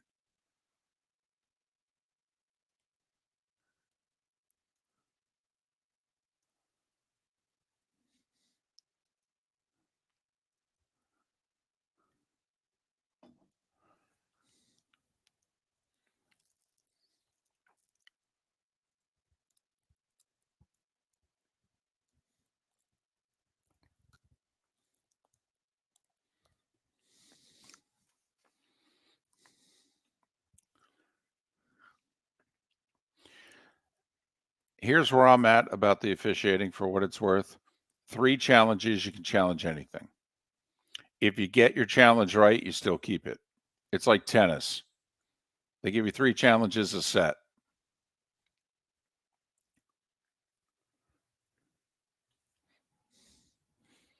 If you challenge and get it right, you still have it. That's what I would do. 3 challenges a game, you can challenge anything. So like that procedure penalty they didn't call on the right tackle, rocking back in his stance there before that completion that set up a touchdown. Just throw the flag and go, yeah, legal procedure on the right tackle. Then sure enough, would have been, moved it back 5 yards.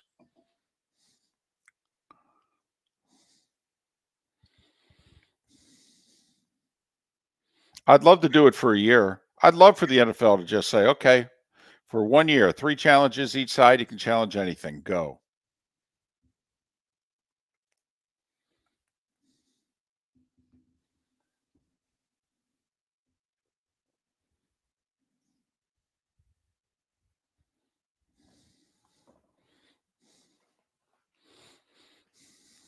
Well, Giannis is out and Embiid hasn't played. Don't worry, give it a couple of weeks. Orlando might be there.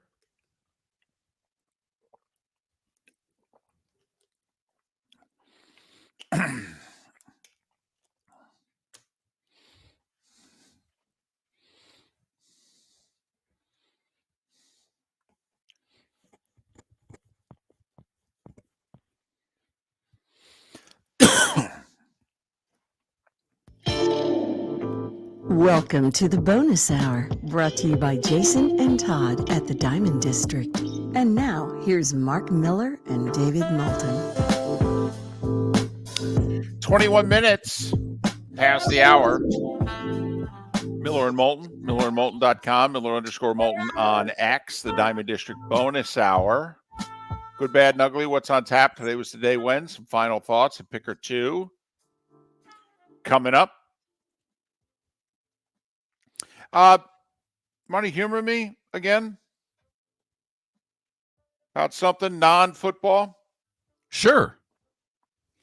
So, in baseball, they got all these Hall of Fame committees. Right. So the one they have, it's called the Classic Baseball Era Committee.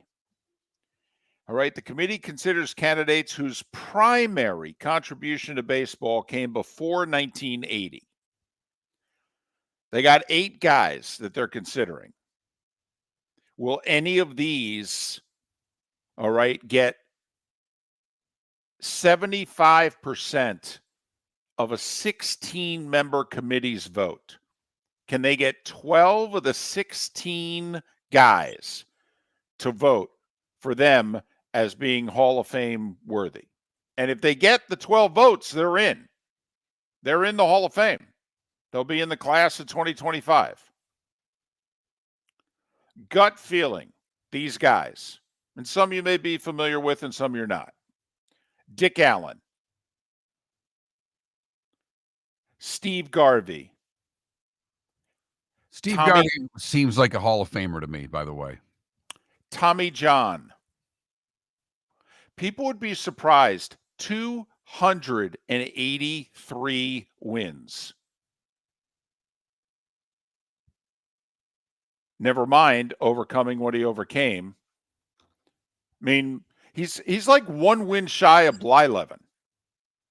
Jim Cott, Tommy John, Burt Blyleven were all in the 280s of win totals. Blyleven's in. Cott and John are not. Dave Parker. Well, you know how I feel about the Cobra. Well, that's why I waited. Gave it a build-up. Won an MVP with the Pirates. Finished second, by the way, with the Reds in the mid-'80s. He played a lot. That's why the Cobra's interesting to me, where they feel his primary contributions were pre-1980, because he played like 10, 11 years after that. He was on the A's team that went to 3 straight World Series in 88, 89, and 90. He was their primary DH. Louis Tiant, who obviously just passed away less than a month ago. Ken Boyer, going back even a little further. Just a little. Boyer's not in? Boyer owes me money. Sorry. And then a couple of guys of which I have to be honest, I'm not that familiar with, John Donaldson and Vic Harris. So there's 8 guys. Dave Parker has 2,712 hits. Uh-huh.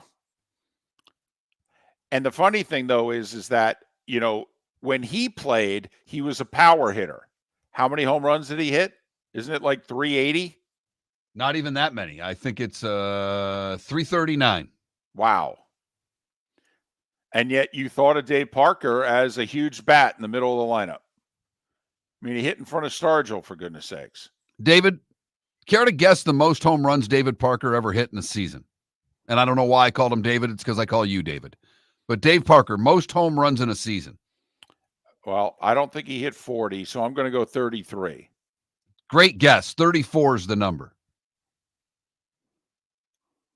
Probably with the Reds, because that was the best ballpark he played in. 85 with the Reds. And finished second in the MVP that year.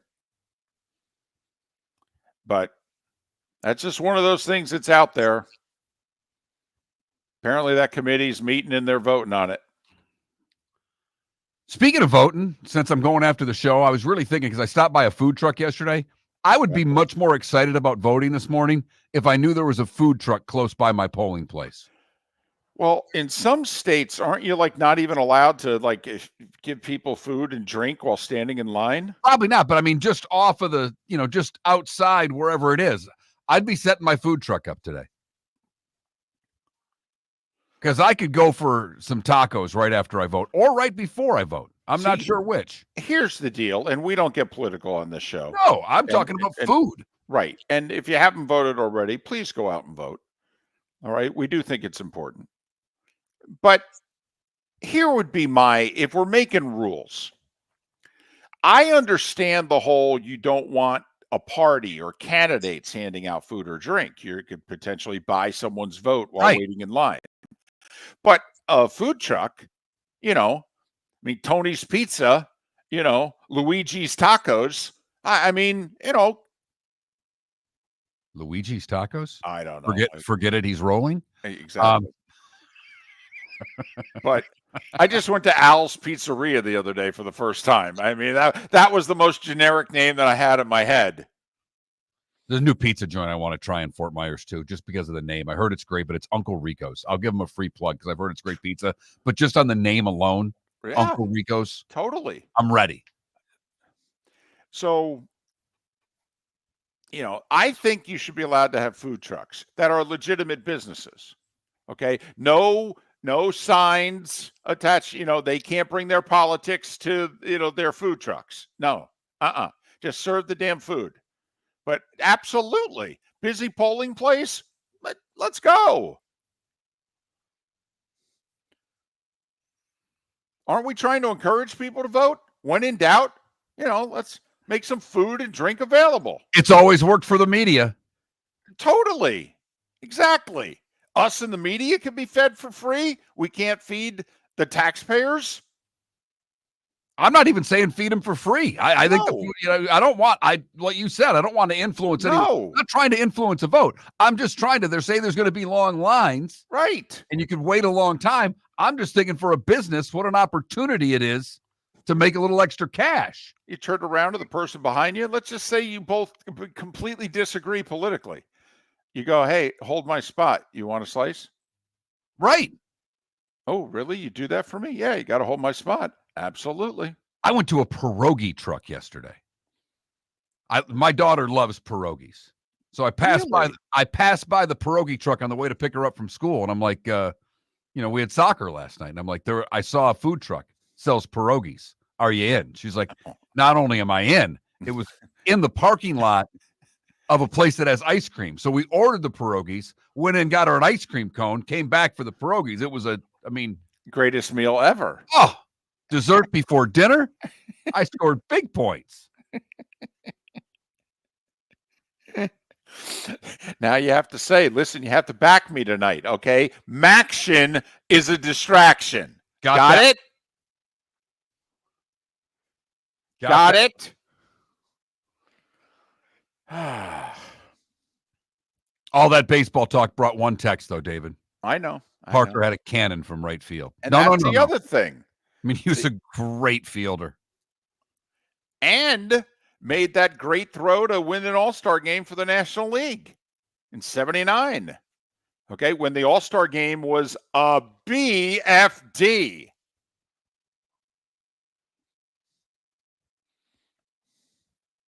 Little baseball and a little food to keep David off 2-point conversions for at Oh, least a moment. I don't know how I'm going to get from 10 to 7. I'll probably take a nap because I am tired. Thanks to Todd Bowles, I only slept 3 hours. All right, so there'll be a nap of some kind. So that'll probably kill 90 minutes of the 9 hours. I can eat twice, but I eat quickly. So that How doesn't many help. short segments will you do by yourself? Oh, yeah. About 13. Maybe there'll be more trades. Pat Kirwan went under on 2.5 what I gave him. We've already had 2, and the day's just getting started. I think it's going to go way over. We're not done yet. Not if we got 2 trades. We had 2 trades before the show was over, David. I Usually know. none of the action happens until we're done. I'm very happy by that. I am. Very happy. Miller and Moulton. Good, bad, and ugly. What's on tap today was the day when. Maybe it'll entertain you. I'm still thinking about the 2-point conversion. 18 years ago and have been fired 3 times, but Miller and Moulton have never lived on the edge like we are now. We have our best morning ratings ever, are steadily adding affiliates, yet we only have a few sponsors. And if that doesn't change, we can't continue. But if you want to advertise on Miller and Moulton, reach out to one of us directly by texting sponsor to 21,000 or contact Mark on X at @MarkMiller or me at @TheDavidMoulton. You can save Miller and Moulton and make your business some serious money by texting 21,000 now. The world-famous cigar bar started as a neighborhood place in downtown Fort Myers, and now it's a brand, a destination with 4 locations. The original place, Henry Street, Fort Myers, Gulf Coast Town Center, on Southeast 47th Terrace off the Cape Coral Parkway, and the Lounge on West 1st Street in Fort Myers. A place to go, whether you just need a relaxing drink and a smoke after a tough day at work, or a place to go celebrate. From relaxation to celebration, the world-famous cigar bar. American Paint Supplies, for nearly 30 years, is your one-stop shop for all your coating needs. If you are a designer, a contractor, a professional painter, or a weekend warrior, American Paint Supplies is the place where experts go to get expert solutions. At 6100 Shirley Street in Naples off of Pine Ridge, American Paint Supplies delivers the best solutions with the best products with the best support. Meet Gene and his team today at American Paint Supplies. Call 239-566-2700. That's 566-2700 or online at AmericanPaintSupplies.net. You have a sleep problem but don't want to wear a CPAP mask? This is Mark Miller for Sleep Treatment Direct. The mask wasn't working for me, and I didn't think I had an alternative. I do. We all do. They have such simple alternatives with greater success than the mask. Visit SleepTreatmentDirect.com. That's SleepTreatmentDirect.com. And if you are like me and your CPAP machine isn't working for you, it's time for a change. Call 239-444-1741. That's 239-444-1741. Sleep Treatment Direct. Sleep safe and sound. This is Miller and Moulton.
No, Logic Man. It was at Sun Harvest Citrus yesterday.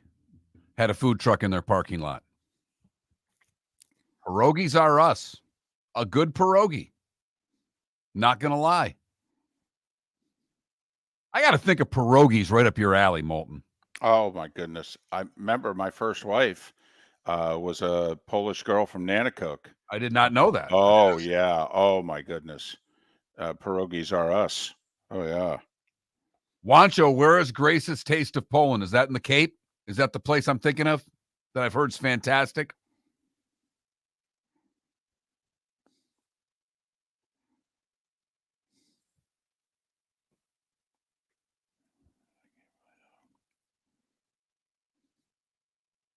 I mean, where you can put pasta, potatoes, and cheese all in one item and hand it to someone. I mean, that is a Moulton meal right there. Yep. How about some starch with your starch?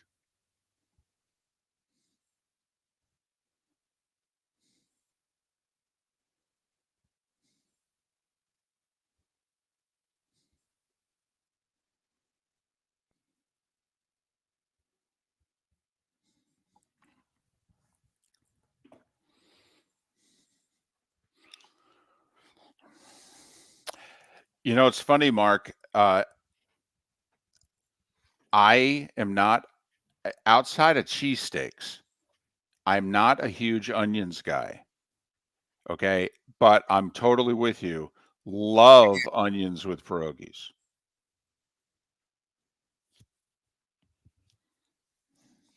Okay, so that's the truck. Thanks, Wancho. Yeah, that truck was at Sun Harvest yesterday. I don't know what they got a Facebook page. They probably post where they are, but it was damn good.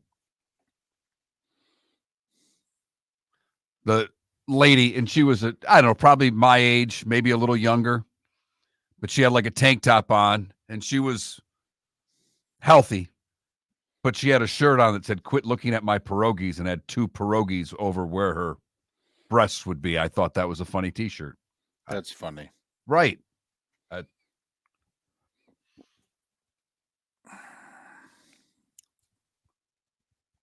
Taste Chicago, Baby Jules, better than Jimmy the Beef Guy?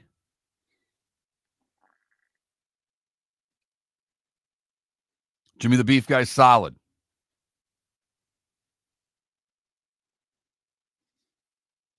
Really? Wow. That's a bold statement there, young lady.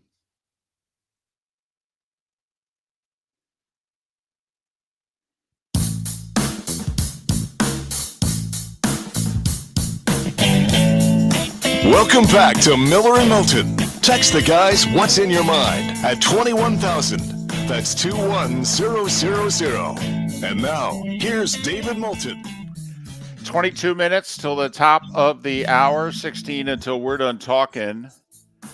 The first Tuesday of November. Miller and Moulton, millerandmoulton.com, Miller_Moulton on X, the Diamond District bonus hour. So, NFL trade deadlines today. Someone apparently, Pat earlier on our show said Steelers desperately trying to get a wide receiver. Apparently the guy that they've been really calling about, DK Metcalf. Apparently the Steelers are offering like a second and a fourth. If you're Seattle, what do you need to get rid of DK Metcalf? I don't know how picks help you. You're trying to win a division. I understand. However, you haven't paid DK yet, and DK is a year away from you're really going to have to pay him. So, that's the thing about DK. It's either you resist all offers, but get ready to pay him. That would be what I would do. I think he's worth it. I wouldn't trade him if I were Seattle. That's a pretty tempting offer based on what other players are getting, though, from Pittsburgh, David. Wouldn't you agree?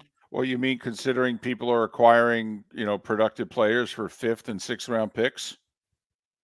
I mean, if reports are right that it's a second and a fourth, that is a tempting offer for Seattle. One other note, Jerry Jones is in the middle of doing his weekly Dallas sports radio hit, and he said it's likely they're going to put Dak on the injured list. That's minimum 4 games. Cowboys are 3-5. With what, Philly and Houston coming up? The next 2 weeks before the Giants on Thanksgiving, I believe. Yeah. So, which then will get us into the how many coaches do we think are going to be fired before the end of the year? Because when Dallas falls to 3-7, do we think Jerry keeps Mike McCarthy through the final 7 games of the year? Or does he pull the plug on that and make Mike Zimmer interim coach? Because Jerry's got a thing for Zim.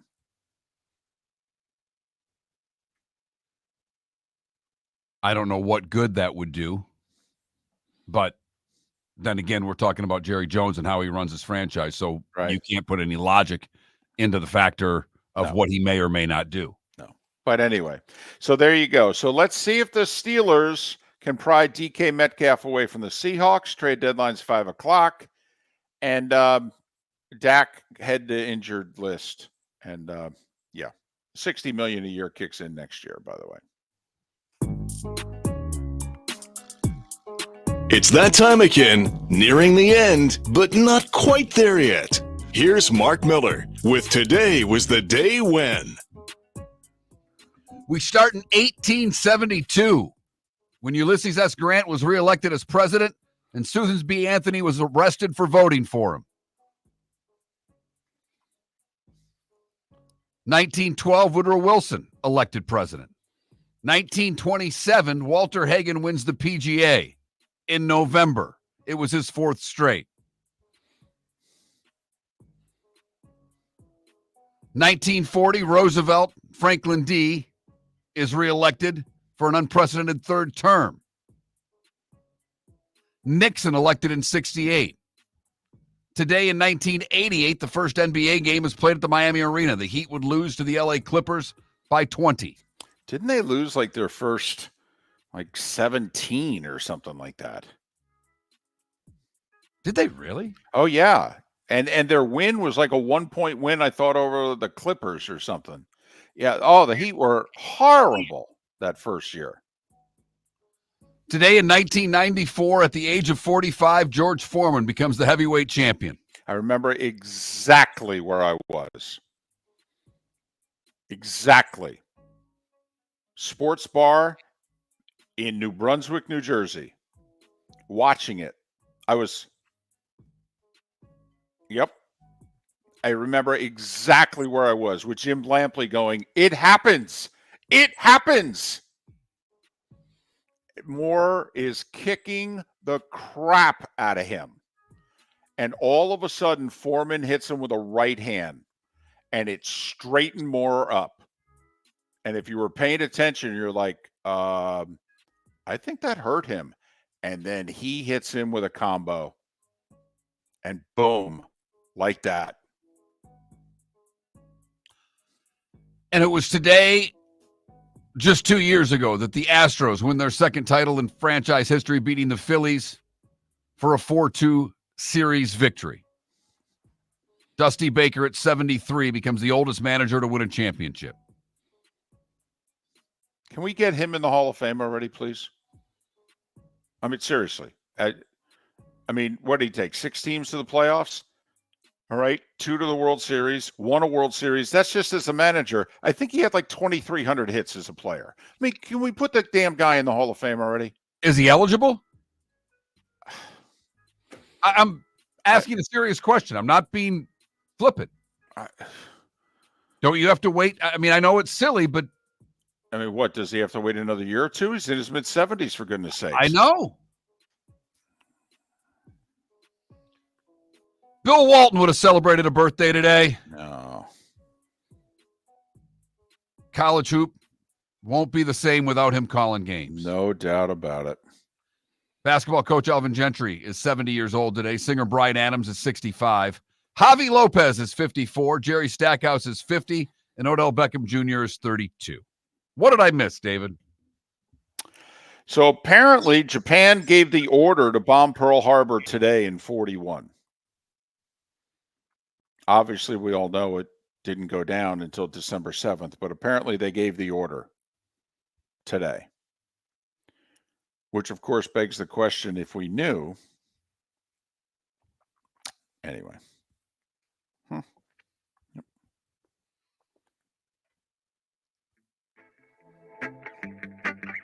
Time to see life a little bit differently.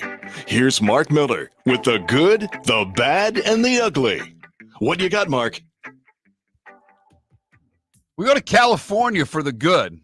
And I don't even know how good this is, but it impressed me. Rich Ellenson loves pineapples, David. And he set a Guinness World Record for the fastest time to peel and slice a pineapple.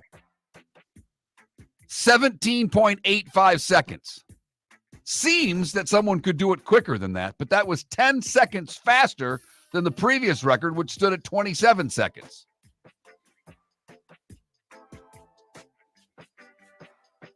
You a pineapple guy?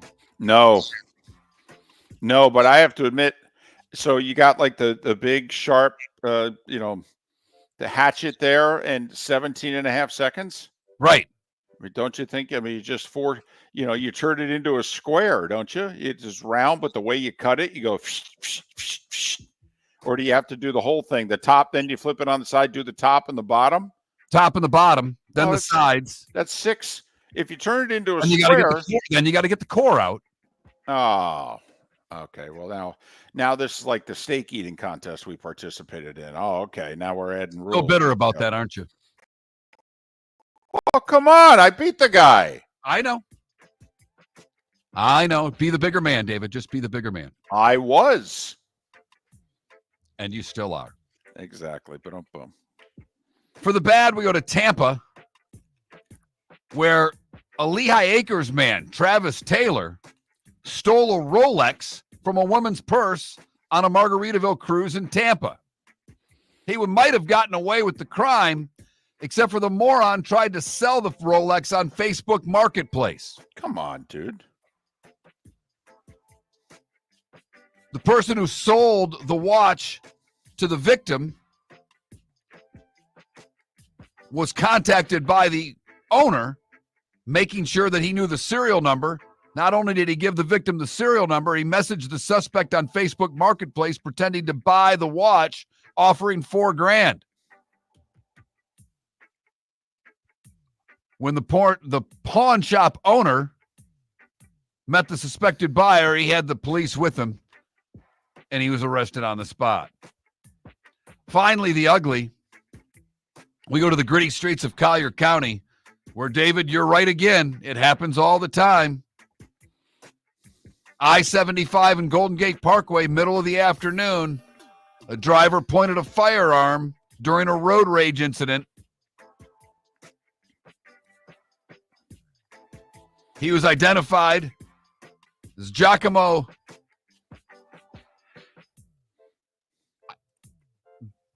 Bozio? B-O-Z-Z-O. How would you pronounce B-O-Z-Z-O? Bozo. Bozo?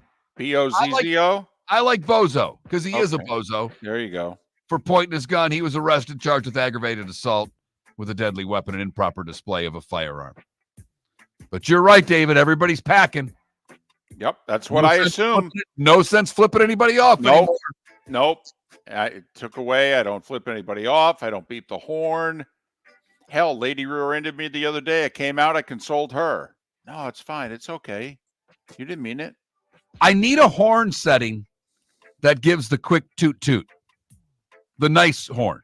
Hey, you're looking at your phone. Could you go now? Not the, you're a jerk right now. Just a little, hey.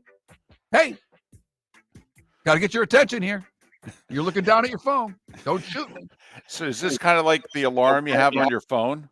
You know, Yeah. like just something for the car, like just maybe, don't worry, be happy. You know, Something along those lines. You hit the button and that's what comes out of your horn? That is the good, the bad, and the ugly on today, November the 5th.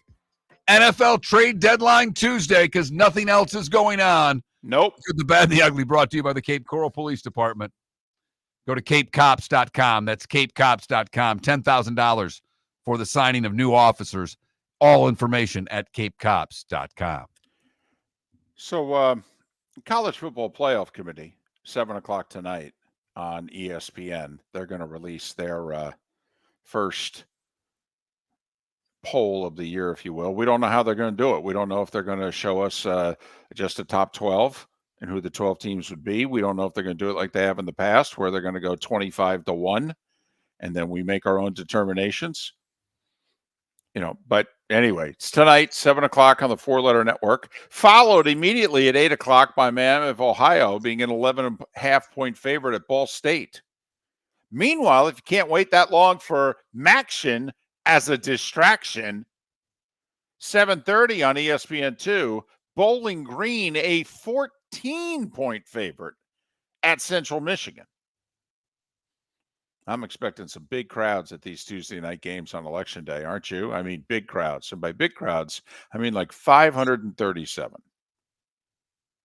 Yeah, I don't know if Mount Pleasant, Michigan's going to turn out for Central Michigan tonight, David. Yeah, I don't know. I have my doubts. I do. It's even though it's day 2 of the college basketball season, let me tell you, really bad job of scheduling. There's everybody played night 1, and there's like 15 games tonight. Yeah. And even on the women's side, there's only 3 ranked teams playing. I do think the FGCU women and the JU women get their seasons started tonight, for what that's worth. Bruins and Leafs, probably the featured NHL game tonight. But the Lightning are on the road taking on St. Louis at 8 o'clock. Panthers have the night off. I'm really disappointed in Turner. Okay, there's no games, no nationally televised games tonight. Okay, the NBA took the night off. Okay, you could have shown some hockey tonight. ESPN, for that matter, could have shown some hockey tonight. Instead, they got everything on Plus. I mean, once again, not everybody's going to be watching the returns. In fact, a lot of us are burnt out. Give us a distraction. Got no NFL, got no NBA. No Major League Baseball. I mean, come on. It's a marketing opportunity here. I don't know. Just trying not to think about Todd Bowles not going for 2. Well, you'll have Steve Karnacki to turn to some point tonight, David. Yeah, but here's the thing. I don't want to listen to anybody else. Okay? I mean, if I flip over at halftime or during a commercial break to see Mr. Khakis, all right, he better be on. I'm not listening to anybody else. I want khakis. I want sleeves rolled up. I want khakis. In fact, I want them, even though I don't subscribe to them, I want them to send me a post on X that say, coming up in 60 seconds, Karnacki. I'm in. Otherwise, I'm out. But if you haven't, go vote today. It's important. It is. It is. Our voices need to be heard. Absolutely. Hope that there's a great turnout today. I'm getting the indications from the people I've talked to, Pat Kirwan and my wife, that lines are not long. Well, I think a lot of people in Florida do early voting. I voted 2 weeks ago. I'm on my way right now. I'm just hoping for a food truck when I get done. Have yourself a great rest of your trade deadline college football playoff committee Tuesday. Miller and Moulton. We started our show 18 years ago and have been fired 3 times, but Miller and Moulton have never lived on the edge like we are now. We have our best morning ratings ever, are steadily adding affiliates, yet we only have a few sponsors. And if that doesn't change, we can't continue. But if you want to advertise on Miller and Moulton, reach out to one of us directly by texting sponsor to 21,000 or contact Mark on X at @MarkMiller or me at @TheDavidMoulton. You can save Miller and Moulton and make your business some serious money by texting 21,000 now. American Paint Supplies, for nearly 30 years, is your one-stop shop for all your coating needs. If you are a designer, a contractor, a professional painter, or a weekend warrior, American Paint Supplies is the place where experts go to get expert solutions. At 6100 Shirley Street in Naples off of Pine Ridge, American Paint Supplies delivers the best solutions with the best products with the best support. Meet Gene and his team today at American Paint Supplies. Call 239-566-2700. That's 566-2700 or online at AmericanPaintSupplies.net. Gentlemen, as your wife mentioned getting new flooring, but you don't want to go through the hassle, well, go see the Floor Meisters in Naples next to Costco. They understand your time and money are important, so they'll make it as painless as possible. With a huge in-stock selection of carpet and Cortec, they can get you the floor your wife's been asking for. They carry wood, vinyl, carpet, and tile. If you do it yourself, no problem. They can handle that as well. So go see TJ at the Floor Meisters and tell them, just keeping it real. Mark Miller for Molly Maid. Why Molly Maid, you ask? Trust. Moulton was a customer for 15 years. Affordability. Didn't I just say Moulton was a customer for 15 years? Worry-free services. Our professional house cleaners are fully insured and a 24-hour warranty. Call Molly Maids today at 239-774-5839. That's 239-774-5839 or online at mollymaid.com/FTMYERS. That's mollymaid.com/FTMYERS. Visit Jason and Todd at the Diamond District. When you enter the Diamond District, you will quickly discover what makes Jason and Todd so unique to Southwest Florida. Within the walls of the Diamond District, you'll find many of America's top jewelry designers who have chosen the Diamond District as their authorized representative in Southwest Florida. Takori, Fana, A. Jaffe, Veragio, Christopher Designs, Shy Creations, Henri Dossi, all names synonymous with excellence and all proudly showcased at the Diamond District. Cape Coral Police Department is growing. They are currently looking for police officers and are offering a $10,000 signing bonus to newly hired officers.